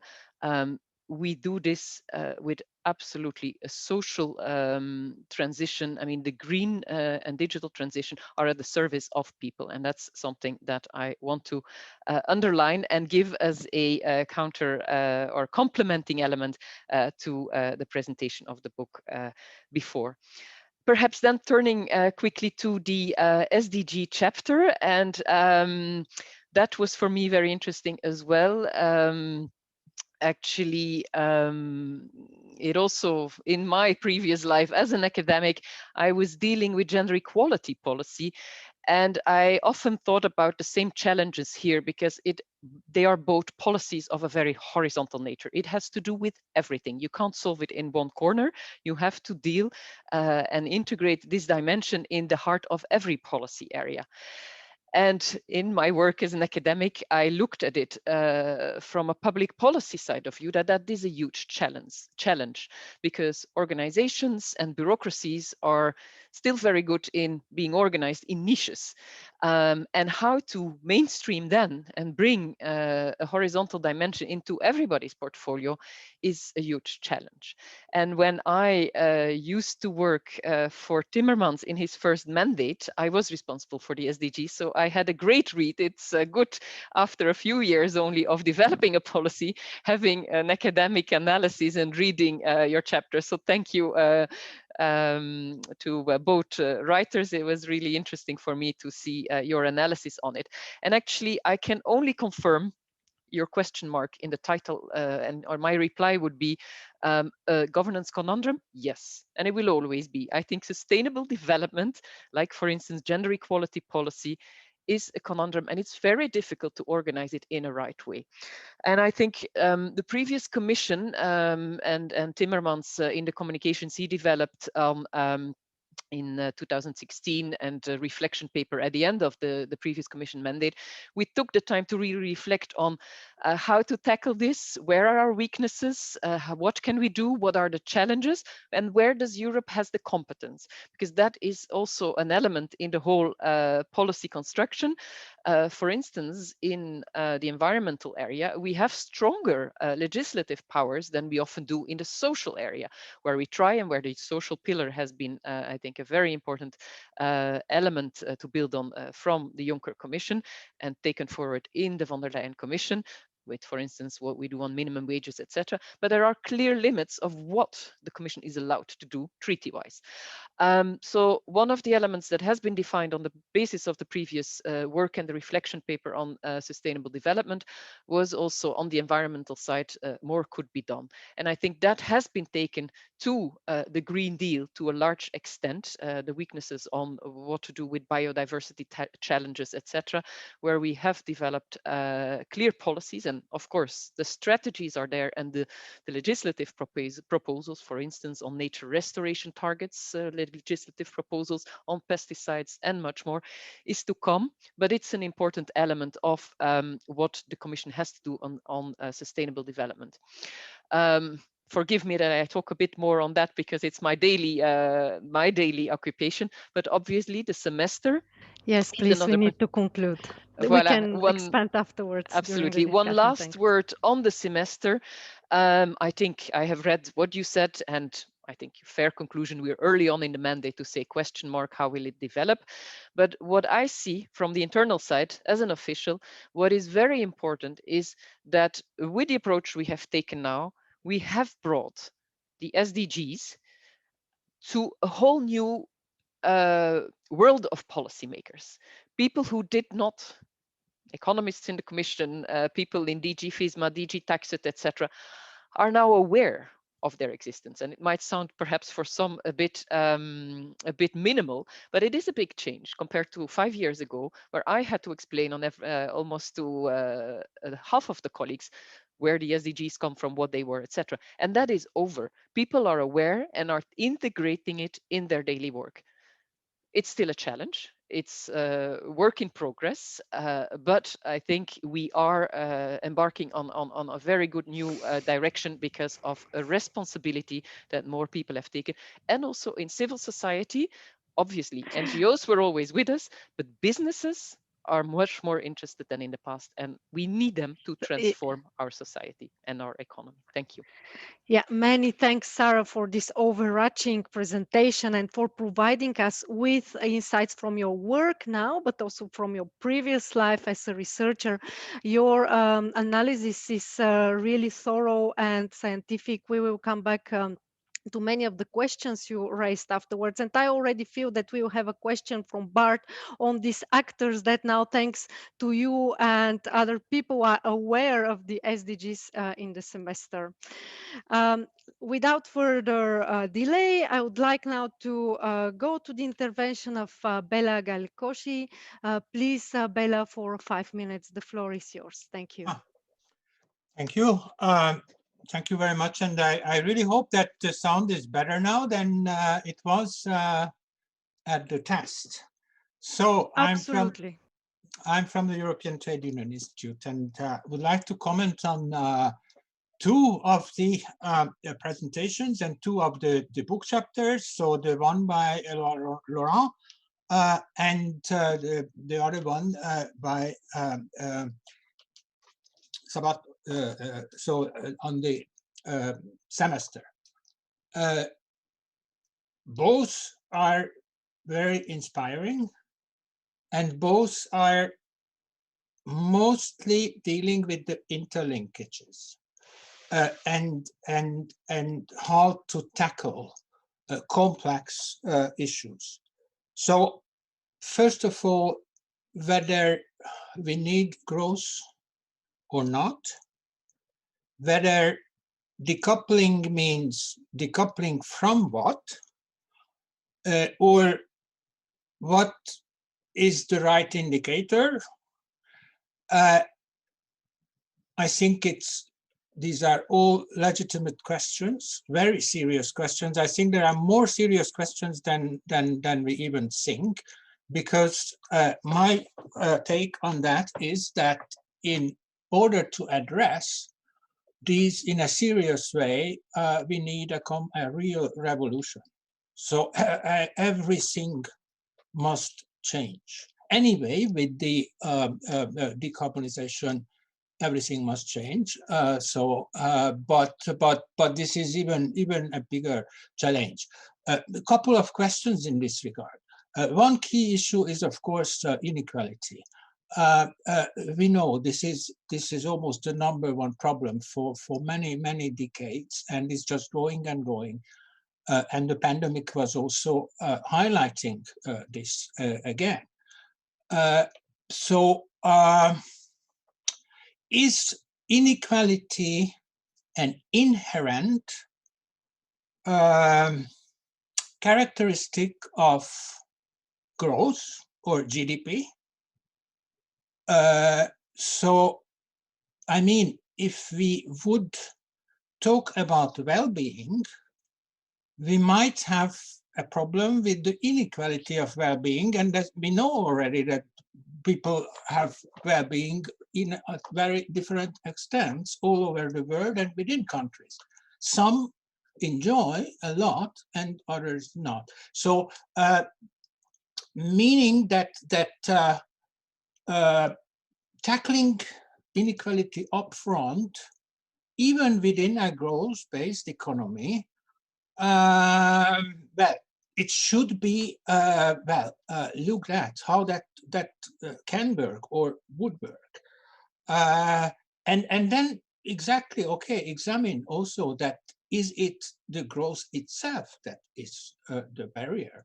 The same is true for the sustainability effect and the environmental effect, that the growth model that we have is, well, killing the environment. It is based on massive resource use and massive carbon use. So this would be the objective, to decarbonize and make it a circular economy. So with all that, I still see a huge discussion need here. So let me just point to one thing. A deeper question is, what is value?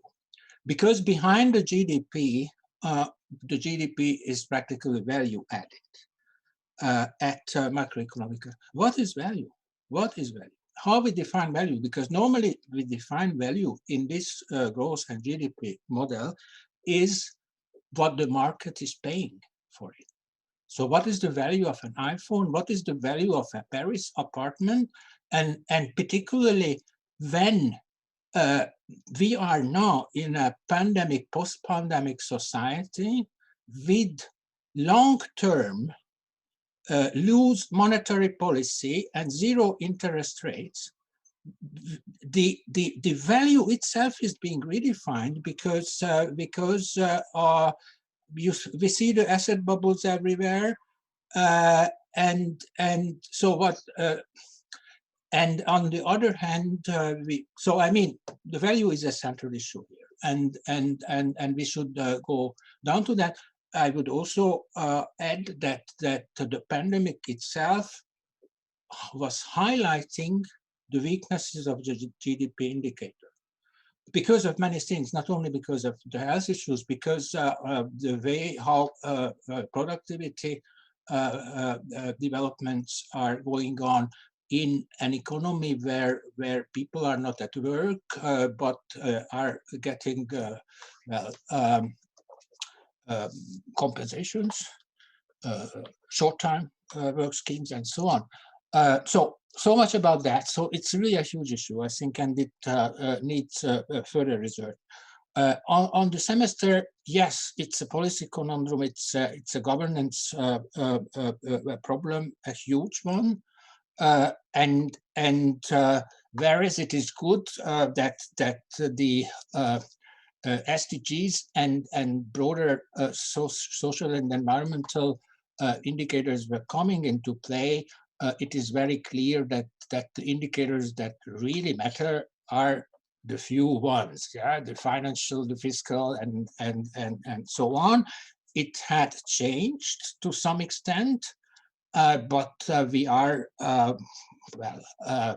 far from an integrated perspective. And actually, the real challenge here is really how to tackle these interlinkages. So in a comprehensive way, but at the same time, not getting overcomplicated, because that is really true that we cannot handle like hundreds of indicators. So it must come down to the very few and crucial indicators. I would also think about a little bit the meaning and the underlying concept Bella, of competitive sustainability. 1 minute, yes. So, and I would, okay, in this 1 minute, I would only say that the whole process, the semester process, is getting more and more complicated. And if we only look at how many different country reports are being prepared, from the semester country reports to the country-specific recommendations, to the recovery plans, to the national energy and climate plans, many of these are dealing with quite interrelated issues, among others, how the transition is being managed and just transition. So also how these are also being connected. I think it is quite important. So thank you very much. Yes, thank you very much, Bella. Strong words have been said, a revolution, huge discussion. I'm sure we will come back to that afterwards, and especially the question, very important question you just asked, what is value? And I hope we'll have this in the discussion afterwards. Maintenant, sans tarder, je voudrais passer tout de suite la parole à Ludovic Voet. Merci beaucoup, Ludovic, pour 5 minutes. Merci Slavina. Vous m'entendez bien? Très bien, vraiment. Super, merci.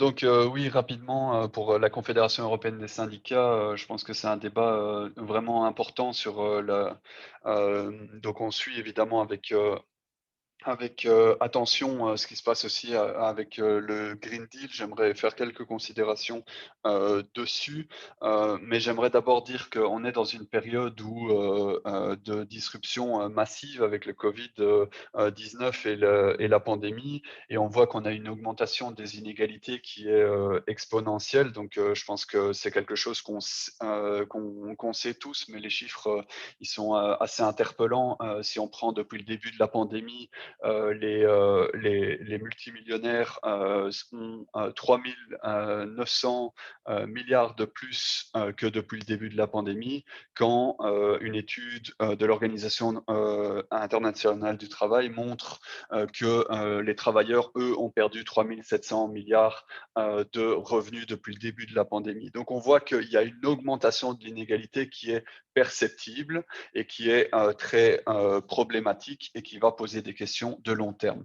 Et donc, quand on est dans ce cadre-là, la question de la redistribution, elle est primordiale. Et si on prend et qu'on ajoute à cette couche de Covid-19 la transition écologique qui est nécessaire et la transition digitale qui est une opportunité, ça rajoute la question de la redistribution, parce que ces transitions, elles peuvent aussi être injustes sur le long terme si on ne met pas au cœur les politiques sociales et la transition juste.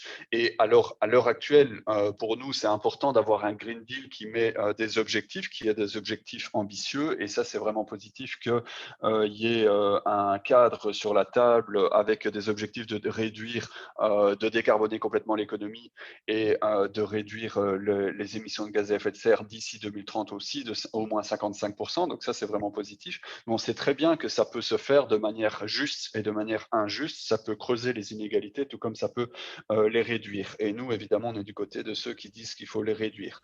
Beaucoup de gens disent qu'il faut les réduire, mais après, il faut aussi s'entendre sur les mesures qu'il faut mettre en place pour que ça puisse réellement être le cas.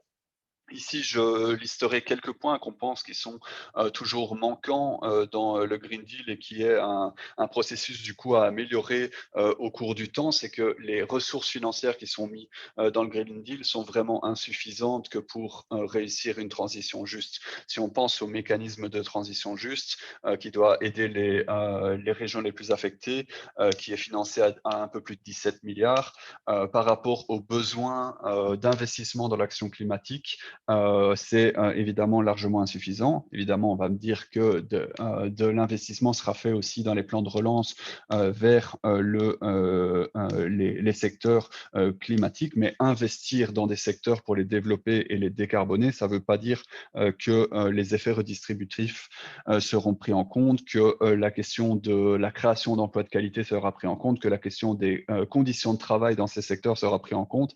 Ça veut juste dire qu'il y a pour le moment, ça voudra juste dire qu'il y a des financements fléchés sur des secteurs et après, il faut voir le cadre qu'on met dedans. C'est pour ça qu'il faut renforcer tout l'aspect de la protection sociale, des travailleurs, donc pas seulement aider les régions, mais évidemment mettre au cœur la protection sociale des travailleurs. Je pense aussi par rapport aux nouveaux risques, donc si on va vers de plus en plus de canicules, ça veut aussi dire que les travailleurs en période de canicule doivent être en capacité de pouvoir s'arrêter de travailler. C'est des nouveaux risques auxquels nos protections sociales doivent s'adapter et être plus protecteurs encore. Il faut aussi qu'on ait une attention particulière pour les régions qui seront affectées, parce que autant les investissements vers la transformation climatique et digitale peuvent créer de l'emploi. Si je prends juste un exemple, la création d'emplois dans l'offshore, dans l'éolien en mer, qui est une vraie perspective d'opportunité de création d'emplois, ça ne va pas avoir lieu dans la région de Katowice où il y aura des pertes massives d'emplois dans les mines de charbon. Donc c'est important que là où l'emploi va se perdre, il y ait des opportunités, des investissements préalables pour que soient créés des emplois pour les remplacer. Et ça nécessite aussi de discuter des conditions de travail, parce qu'on sait par exemple qu'en Pologne, un mineur va gagner 40% de plus que dans son secteur que dans la construction. Et donc, on ne doit pas faire peser sur les travailleurs de perte de revenus due à la décarbonation de l'économie qui, elle, est nécessaire, mais qui est un processus dans lequel nous devons investir pour que chacun ait un futur demain. J'imagine que je suis déjà presque sur mes 5 minutes. Je vais essayer de faire un dernier point. C'est la question. 2 minutes. Ok, super. Alors, 2 points.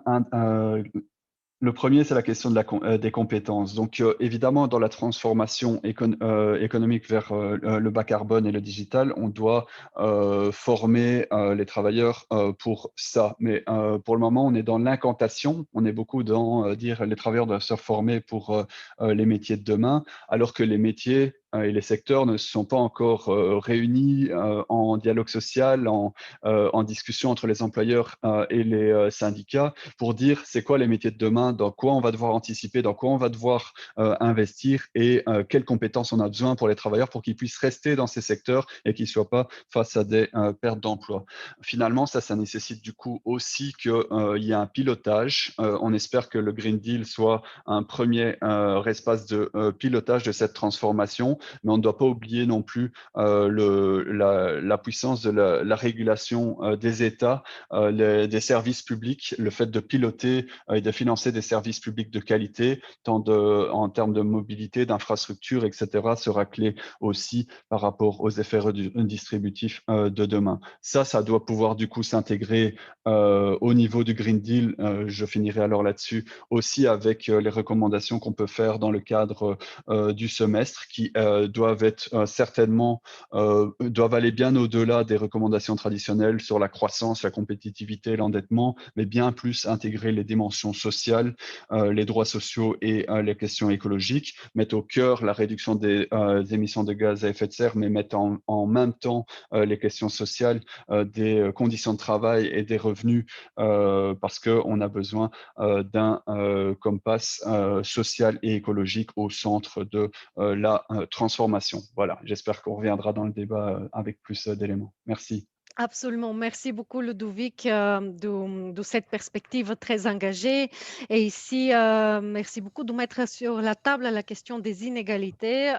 J'espère qu'on y reviendra justement après dans la discussion. Et ici, je voudrais juste vous dire un petit spoiler. L'année prochaine, notre édition aura un gros chapitre sur les inégalités et sur les winners and losers of COVID-19. And now, I'll continue immediately with Linda McAvan. Please, the floor is yours for 5 minutes. Thank you. Yes, and thank you very much for inviting me this afternoon. I think it's been a very timely conference because 2021 is going to be the key year. John Kerry said last night that the COP conference would be what he said, the last best chance to avoid catastrophe. And I think in the EU, we start the year in a good place on climate policy compared with the past. You know, on Monday, our foreign ministers said that they want to stop coal. We had the adaptation conference. And if we compare where we are now with where we were even 3 years ago, we have to be positive. And in the dark days of lockdown Januaries, when we're all sitting at home and not seeing our families, I think it's important to have a positive can-do attitude.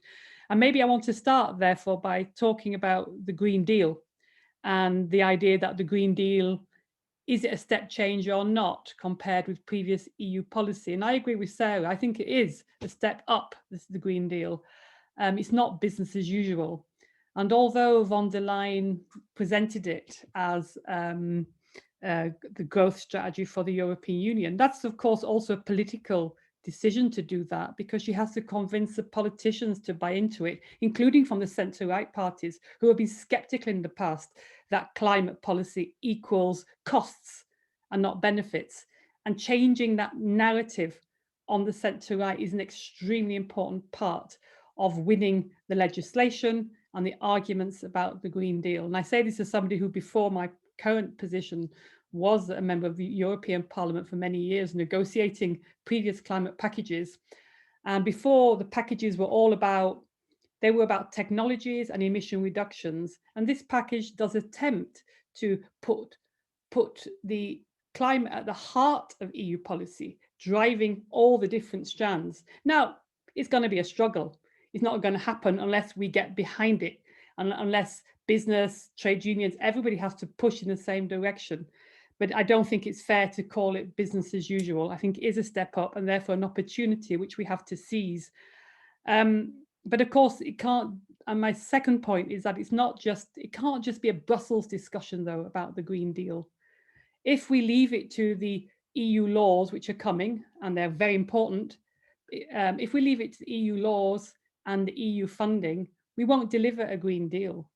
We need accompanying national policies in each country which complement and align with the ideas around the Green Deal. And in the European Climate Foundation, we're talking about bringing the Green Deal home. And how are we going to do that?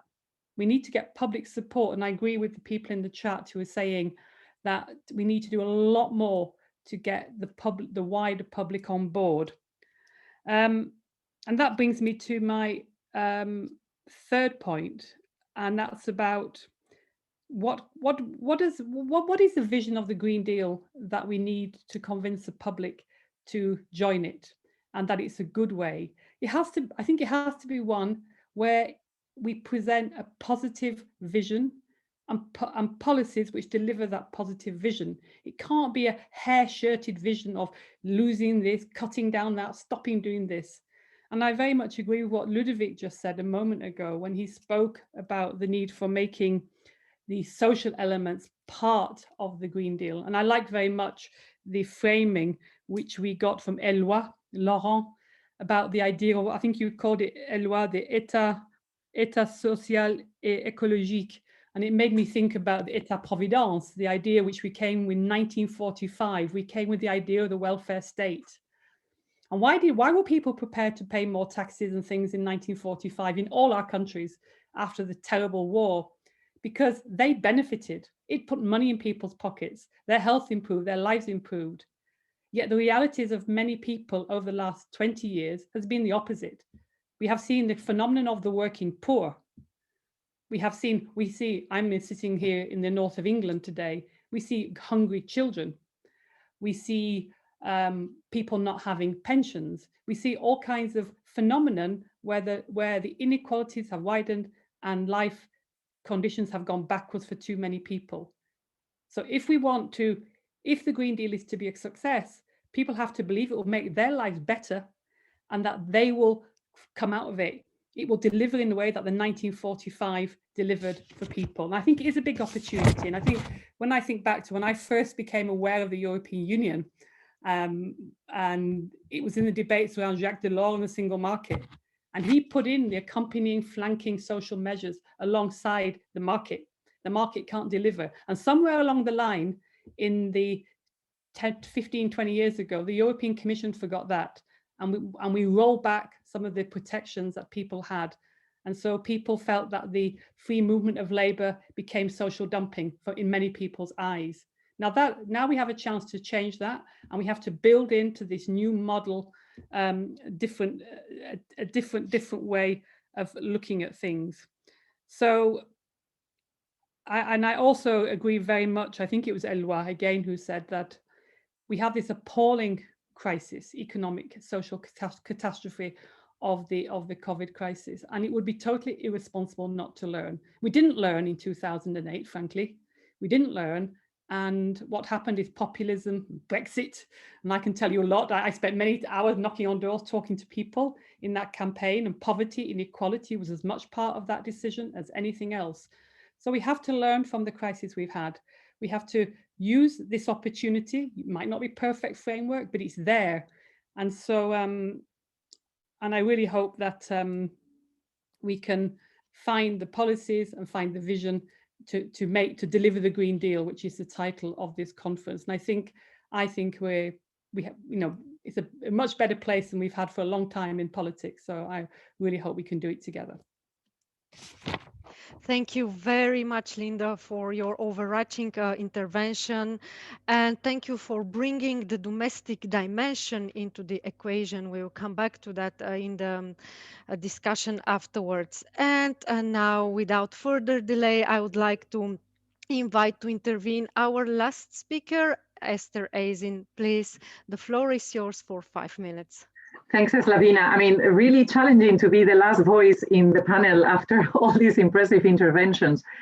I would like to comment on I mean, many things, but also maybe 3, 4. I think the first is commenting on Eloi and also challenging some of the comments that I've been seeing in the chat. I think there's really, as you wrote in the chapter, a growing agenda of reflection from many different parts, from the social part, from academics, from NGOs, including my own organization, on really linking the social issues and the environmental challenges.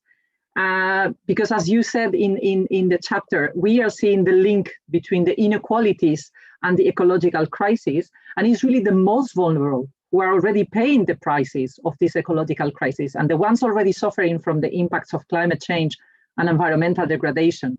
And for instance, the example you give about the air quality, air quality is a major determinant of quality of life, but air pollution is really one of the greatest risks in terms of the environmental health, with major inequalities in exposure.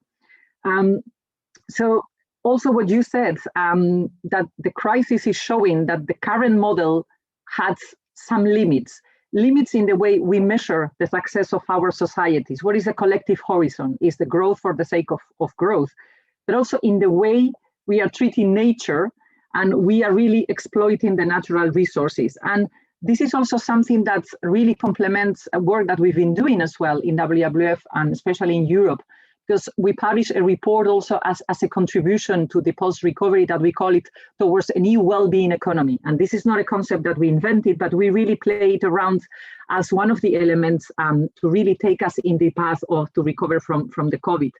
And this well-being economy concept, or alternatives to GDP that others, I think at the end they are telling us that we need this new social contract where the decisions, the guide of our decision and politicians is really inspired by what really matters to people, but also to the planet. So we are talking about education, health system, social inclusion, but also environmental protection and climate action as well. And I think this is really something that's from WWF, but other sides of the green spectrum. I think we really look forward to discussing, with social partners and with others as well. Just transition has been mentioned, and we've also worked on just transition. It's true that it's been very based on the phase out for coal, in the highly coal dependent the regions. But there are some lessons there I think we can learn, that and I think Sarah and Ellen said that from Vice President Timmermans, is true. No transition will be an unjust transition, and delaying action is going to lock, these people and these jobs into sustainable, unsustainable jobs anyway. And some of the lessons is that it has to be proactively managed and planned, and includes, of course, an active participation of a stakeholder. So I think there are some lessons there that we can learn in how we plan the transition, how we involve people in the decisions that they are going to affect their lives. There's been also questions about, and Eloi talk about that, and there were questions before about, for instance, the role of individual actions. And I think I would support very much what he said, that what we really need, if we want to really this systemic change, is regulation and policies, that are going really to change our system. And of course, individual behaviors do matter, but they are really only a small part of what we need to do. And there were a question, for instance, about the Climate Pact that is going to be announced. Well, I think the Climate Pact, the main purpose in an ideal world now, should be really to involve citizens in the development of the EU policies on climate. So really fostering these processes of deliberate democracy that we've seen in countries like France, for instance. But it also needs to fully implement the requirements of the Aarhus Convention, to really ensure that EU citizens are directly concerned by the climate crisis and are entitled to climate justice. And we are seeing more and more these legal actions of citizens against states or against companies. I think I'm running maybe a bit out of time. Very briefly. We'll have 1 or 2 more minutes. 2 more minutes. So there were also comments. I read really with a lot of interest and excitement, I have to say, the 2 chapters. And what people have been saying, have we lost track of the SDGs? Well, I don't think, I think now there's really a regain of attention to the SDGs as this comprehensive framework that is going to put together the social and the environmental. So there's a regain of interest. But as you said in the chapter on the SDG implementation, is really a governance issue. And the governance, I think, today in the European Union is inadequate for the challenge. And that's also what we said in our report on the well-being economy, that the EU needs to improve its governance and accountability mechanisms on the SDGs, but ultimately on shifting to this well-being economy. The semester alone will not be enough. It's not going to be the silver bullet, but there are some steps and contributions that the semester can take. So I think I'll stop with that and hope that it's still an interesting addition, as I said, after this very impressive panel and exchange. Thank you. Many thanks, Esther, and it's absolutely insightful addition, and thank you very much for your intervention, and it bridges very well the panel, which will be now open for discussion. I see that during all this seminar, we had quite a lot of interest, many questions, which some of them were already discussed, and I think that the best way to organize the next minutes, we have 20 minutes, is to have batches of questions. And so I organized this flood of questions, to use again a green thematic, into 2 big batches, inspired also from Eloi Laurent. So the first batch refers to institutions and policies, and the second one to people. So the transition, as we heard from Eloi, is a matter of institutions and policies. And in our first launching event, we refer to this crisis as a critical juncture. We are referring the conclusions as a window of opportunity, but indeed, I think we are right that we should talk maybe about the critical juncture and what is needed to have just institutions and policies. So to all the panelists, please could you pick up some of the questions which I will now cite from the chat? First of all, we see that the audience asks for examples of concrete measures regarding, for instance, labor law, concrete measures regarding social protections. There was a specific question to Ludovic in this sense. We also see questions on specific policies, and one of the question is addressed to the European Commission. A demand of 0.1 tax on financial transaction. Is this possible? Is there a political support for that? And also, again, the question on inequalities. What could we do about that? And how also I saw a question on how to where to place the Green Deal in the resilience and recovery plans. So I propose that you pick up one of these questions which is most appealing to you, or some of them if you want, and that we have a tour du table again for 1 or 2 minutes, and then I will pass on the batch link to people. Thank you very much. We start again with Sarah.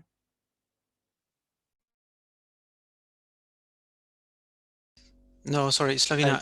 Sarah Nelen had to leave at 4 for another meeting. So okay, but then we go to Bella. She was apologized, so I think you can go to the next speaker immediately. Okay, Thank you. Bella. Thank you. Okay. Yes.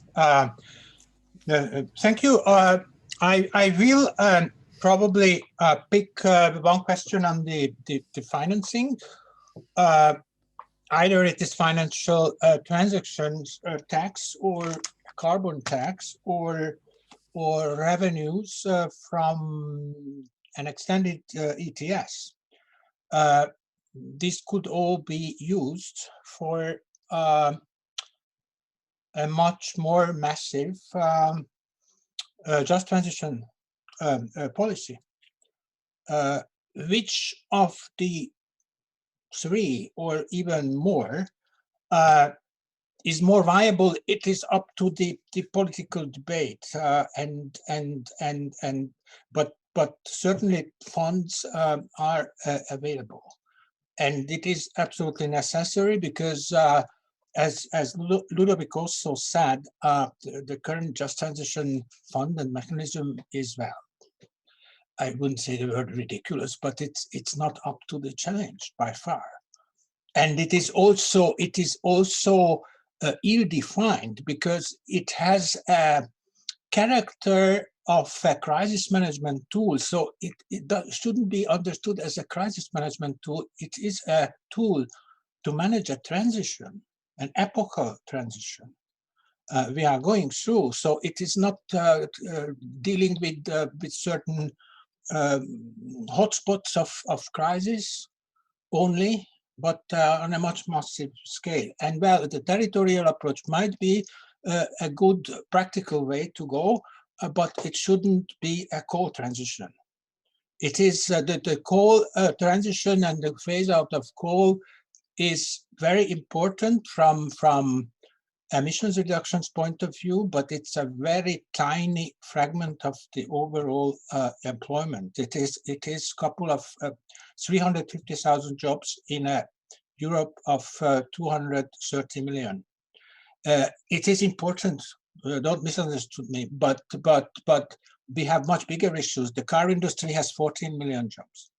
And it is ahead of a major change. So these are I think, things also to pay attention to. Yeah. Okay, maybe I'm getting wrong. Okay, thank you. We are going for a second round afterwards. Sure. Thank you, Bella. Maintenant, Ludovic, pour 2-3 minutes, réagir sur les questions qui sont posées à toi, surtout sur la protection sociale. Merci beaucoup. Oui, merci. Je pense que sur la protection sociale, pour être concret, on peut renforcer la protection sociale et surtout, il faut l'adapter dans les risques dans lesquels on va se trouver. Donc, bon, on est déjà dans une période de risque accru depuis 1 an et tous les régimes de protection sociale ne se sont pas forcément adaptés à la situation, même s'il y a eu un mécanisme, un instrument, des instruments qui ont, par exemple, protégé les revenus des salariés, tous ceux qui sont par exemple en emploi précaire ou en contrat, les plus jeunes, les femmes, les migrants, etc., n'ont pas toujours accès à la protection sociale. Je pense qu'avec le climat, il y a pas mal de risques aussi qui vont changer en termes sanitaires, en termes de perte d'emploi, en termes de besoin aussi de développement des infrastructures publiques dans les régions autour des affectés. Donc, je pense que la protection sociale, il faut un peu voir dans les différents systèmes de protection sociale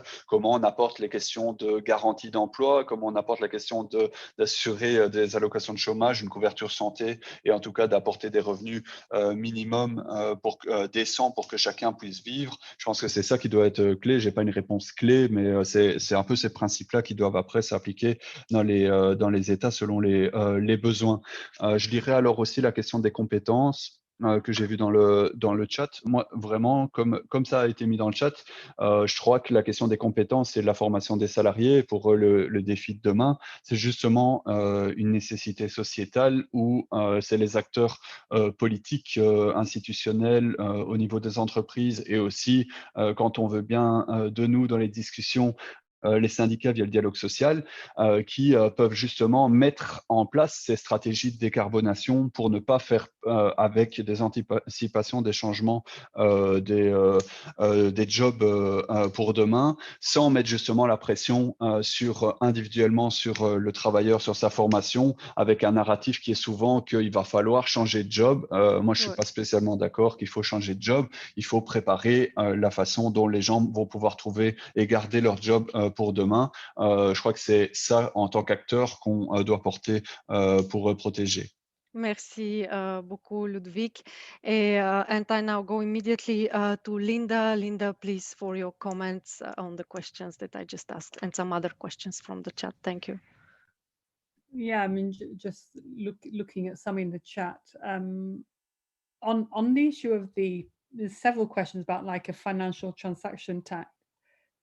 Now, I've forgotten what happened, but there was a proposal at European level on a financial transaction tax.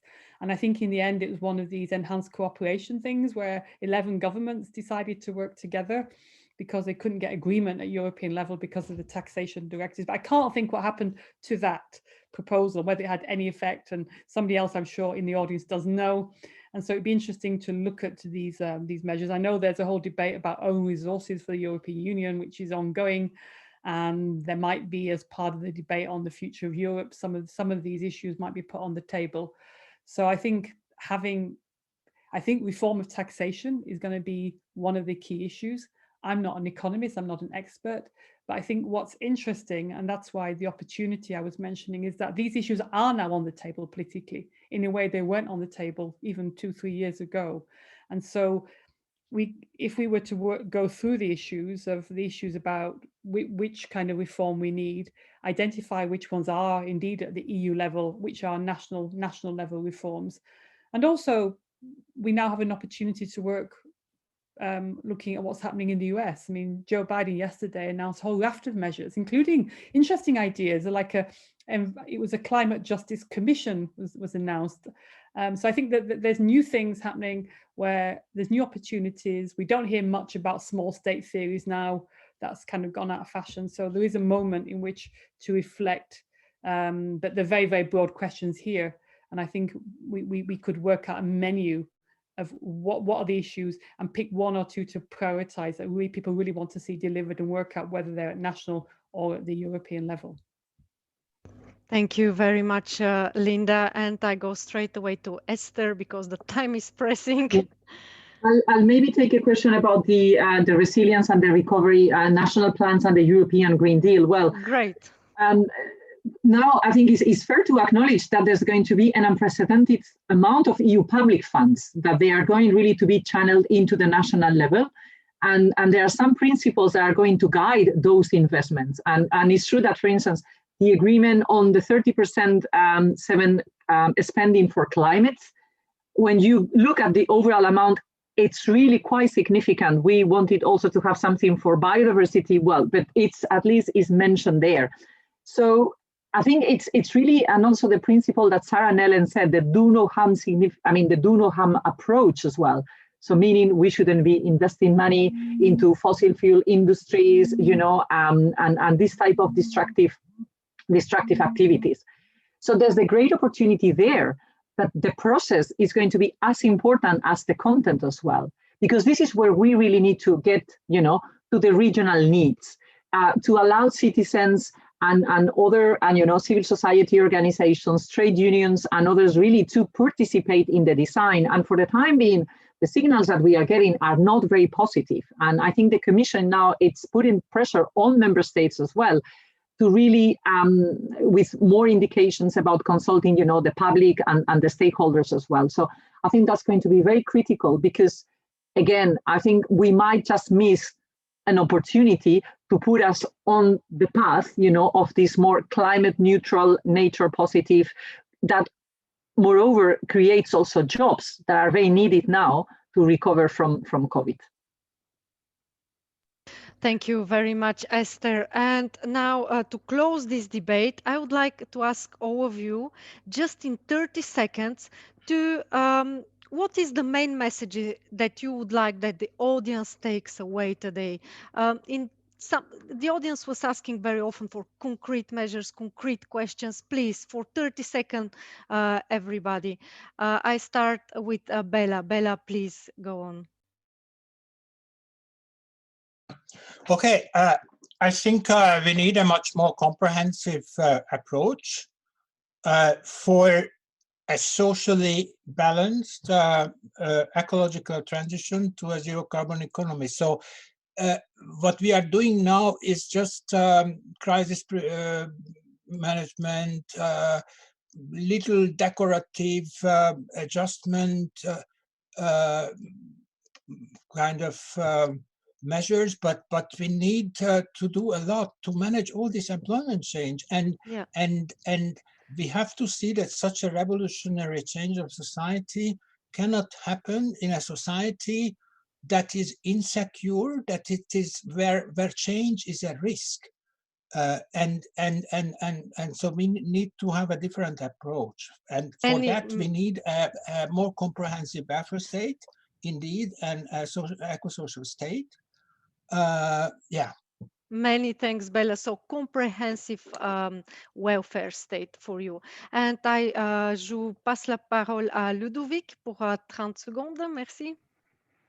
Oui, merci. Donc 2 points pour conclure pour moi. Comme on parlait beaucoup des inégalités et que je voyais une question qui disait comment est-ce qu'on les traite, je pense que justement la proposition sur financer avec une taxe sur les transactions financières, mais c'est pas la seule possibilité. On doit mettre en place des mesures qui permettent de redistribuer les richesses de manière efficace pour qu'elles retournent aux populations les plus affectées. Et c'est aussi ces nouvelles ressources qui permettront de ne pas retourner à l'austérité. On peut pas retourner à l'austérité après cette crise du Covid, surtout avec ce qui va nous arriver par la suite. Et pour ça, point final pour moi, on a besoin aussi d'une politique industrielle cohérente et conséquente qui relocalise les emplois ici, parce que si on réduit nos émissions de gaz à effet de serre juste pour les faire produire dans les pays où le travail est à bas coût, ça n'ira pas, et donc on perdra ces emplois et ces emplois de qualité. Donc il faut une vraie politique industrielle qui relocalise les chaînes de valeur et qui mette les questions principales au cœur du débat public et qu'on crée justement l'adhésion du public sur le Green Deal sur base de justement une bonne protection sociale et des bonnes conditions d'emploi, sinon on perdra les gens et le Green Deal sera mis en défaite malheureusement. Merci beaucoup, Ludovic. Une politique industrielle juste et compréhensive pour toi. Maintenant, on passe à Linda. Please, Linda, for 30 seconds. Well, I think we need to get the ambitious policies out of the European Union in the coming year, 18 months, but ones which are socially just. So we need to be screening them to make sure that they don't exacerbate inequalities. And so we look at all the policies in detail, and then we need to build support in the member states for the climate transition. And that will mean looking after the things that Ludovic spoke about, taking care of jobs, of quality of jobs, of wages, but also of getting people involved and making sure it benefits them. We keep the focus on how is this going to make the world a better place for people to live in. And that's many different levels. And if we keep the focus on the people, I think we'll get the policies right. Thank you, Linda. The focus on the people and bringing the domestic dimension, which is extremely important, we know, in the EU governance. Thank you. And the last words are from Esther, please, for 30 seconds. I maybe would quote, I think, in the chapter, in one of the chapters, we say that the two essential vocations of the EU should be, in the 21st century, should be sustainability and social justice. And I would say that's going to be a job for all of us.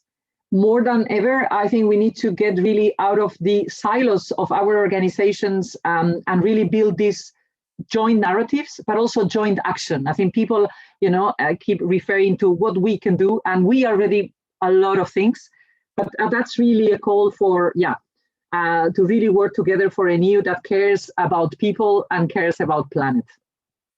Thank you very much, Esther. Social justice, this is and new narrative, and in this critical juncture, let's hope for a new narrative and resources to build this new narrative. And thank you very much for sharing your great ideas. I hope that policy makers will take them with them for their policy making process. And now I'd like to thank you again very much for these interventions, and it's time to close this rich discussion, and I invite my colleagues Boris first and then Bart to conclude this event. Thank you.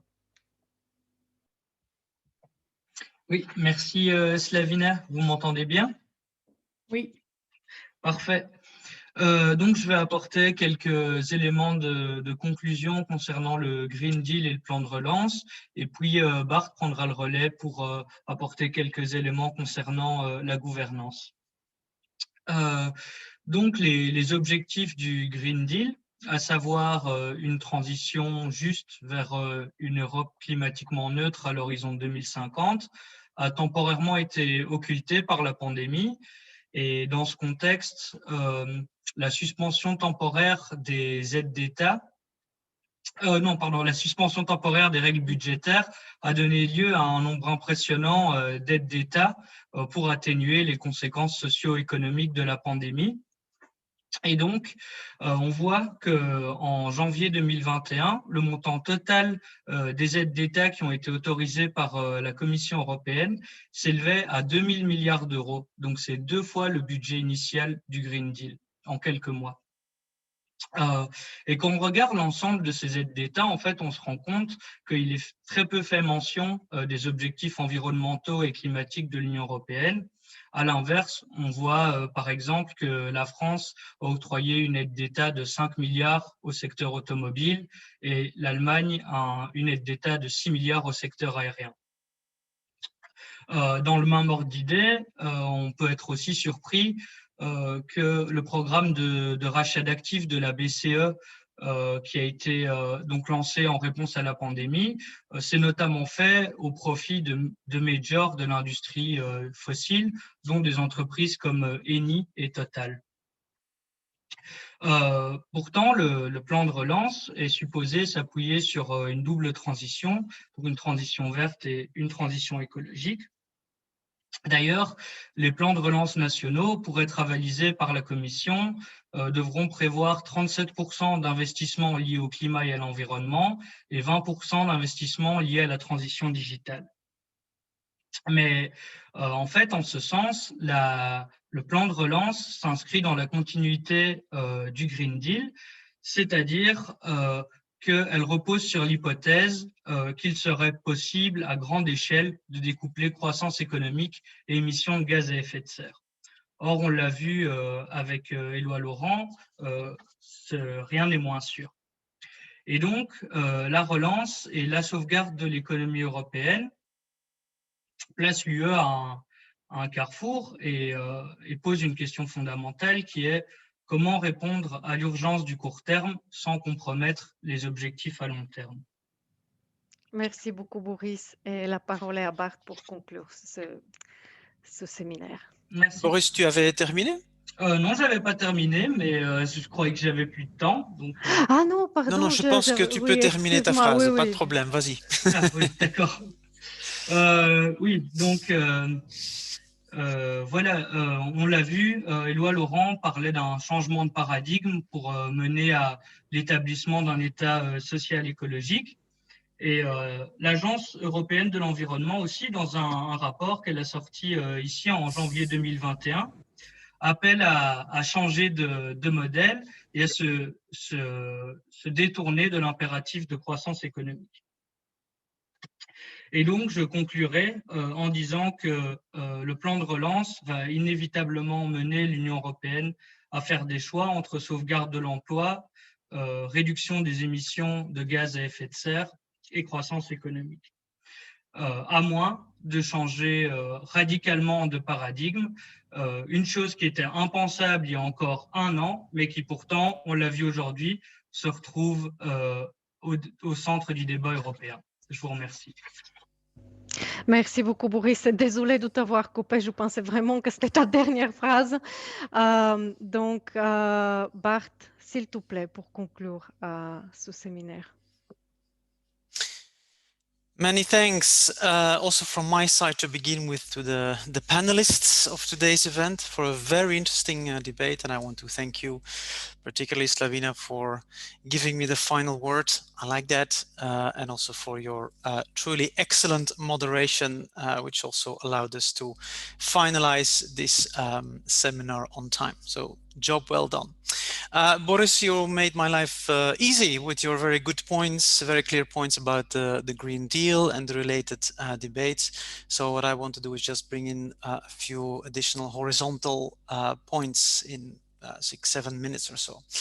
Those of you who participated in our two previous launch events for this book, remember that Slavina put forward two keywords which, according to the editors of the book, really characterize the EU's response to the crisis.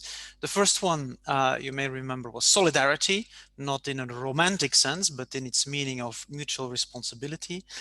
And indeed, when you go through the book, when you read the chapters, also when you listen to the debates today, we found that quite clearly, or at least at first sight, the heads of state and government, the European Commission together, agreed on solidaristic initiatives in the field of healthcare, next generation EU, and so on. I can also tell you that the new edition of this book that we have begun to write now will assess whether we are indeed witnessing a sort of a more permanent move towards a more solidaristic EU, or rather, which is also a possibility, a rather change in discourse, which will fade once the pandemic is under control, if there is such a thing. The second word that Slavina put forward during the previous seminar was vision, which also marks our book. As she explained, it refers to the ambitious strategy of the new Commission, and I think also this came out of the debate today with regard to the Green Deal, even though we should leave place, of course, for some critical voices. So an ambitious strategy from the Commission, which the new Commission, and we are convinced indeed that it's the agency from the Commission, was among the key factors that ultimately prevented the crisis from taking once again a purely or largely intergovernmental turn.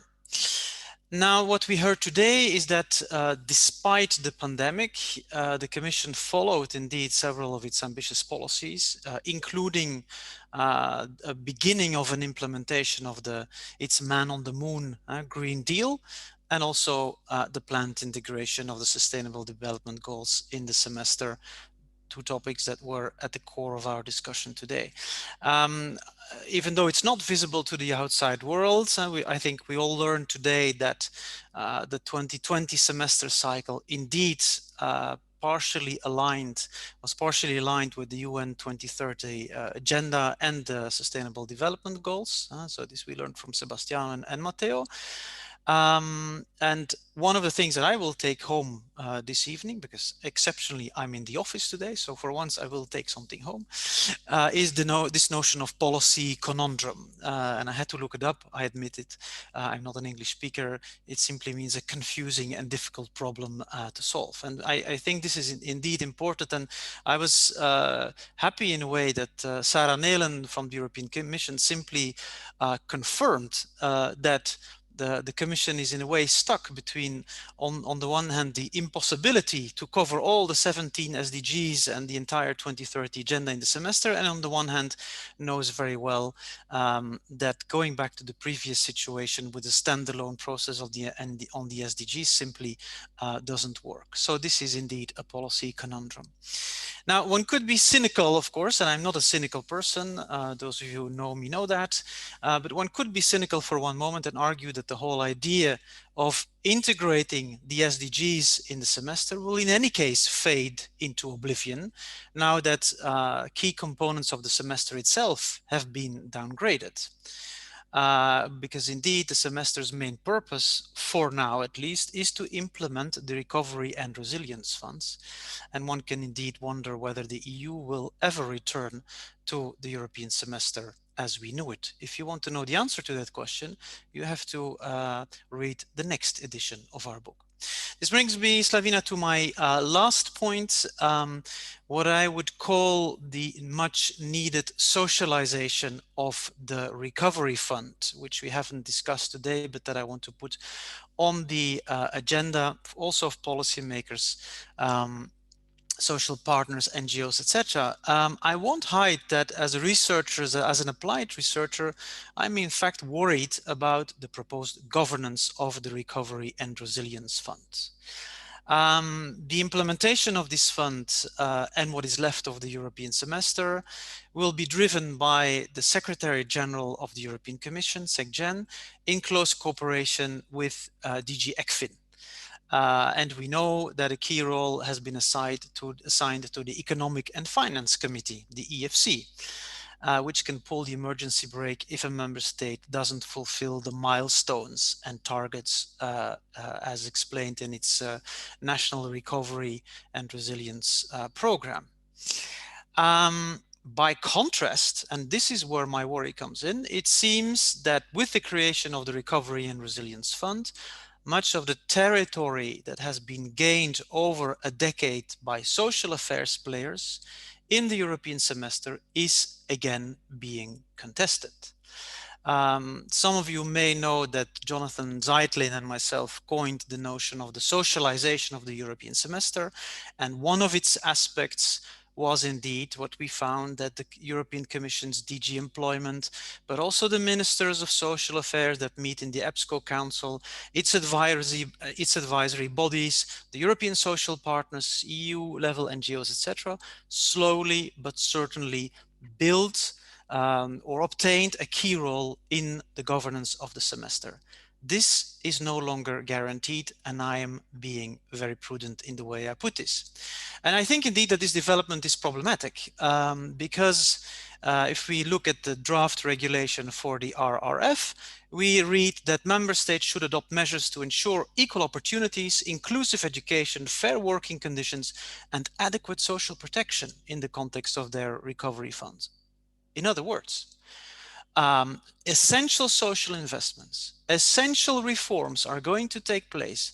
They are going to be accompanied by unprecedented EU funding up to 10% of the GDP of at least 2 countries and between 5 and 10% of 10 other countries.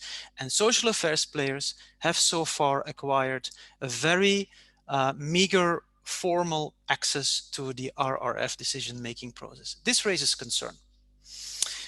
We don't have time to go into that. It's time to wrap it up now. So I just have to refer you to the next issue of our social policy in the EU book, where we will carefully scrutinize whether social affairs players will be able to regain their place around the table in the context of the RF. And as did Slavina earlier on, I can give away a very small spoiler. Actors are indeed mobilizing and prudently getting a foot in the door. Still, we should follow this carefully.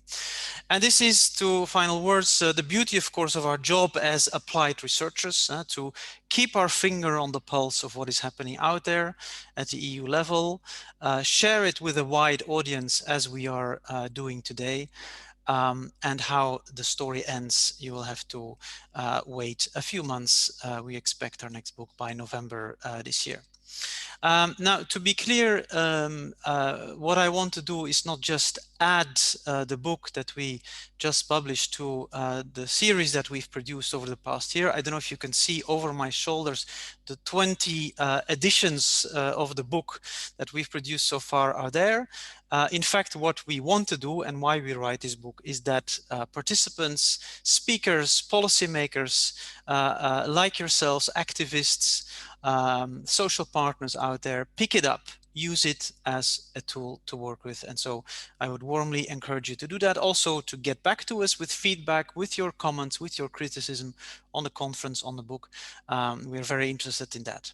You will hear from us through our next events and publications. And if I can make some publicity for our friends at the European Trade Union Institute, they're having a big conference on the Green Deal and just transition just next week. And the program looks really, really impressive. So if you're interested in the topic and you haven't seen the conference, please check it out. So the only thing that is left for me is to thank all the speakers of today's event, including my co-editors with whom it has been a real pleasure to write this book. And we are already starting on the next one, as I said before. Thanks to the colleagues at the OSE, the ETUI for the practical organization of this event. You know that even an online event is always a lot of work. They did a great job. Thanks to the interpreters for making sure that we could be comfortable in both in French and English. This is extremely helpful. It's been a pleasure for me. I just want to wish you a safe trip home. If you're already at home, by all means, stay safe and please stay in touch. Thank you so much to everybody and see you next time. Bye-bye.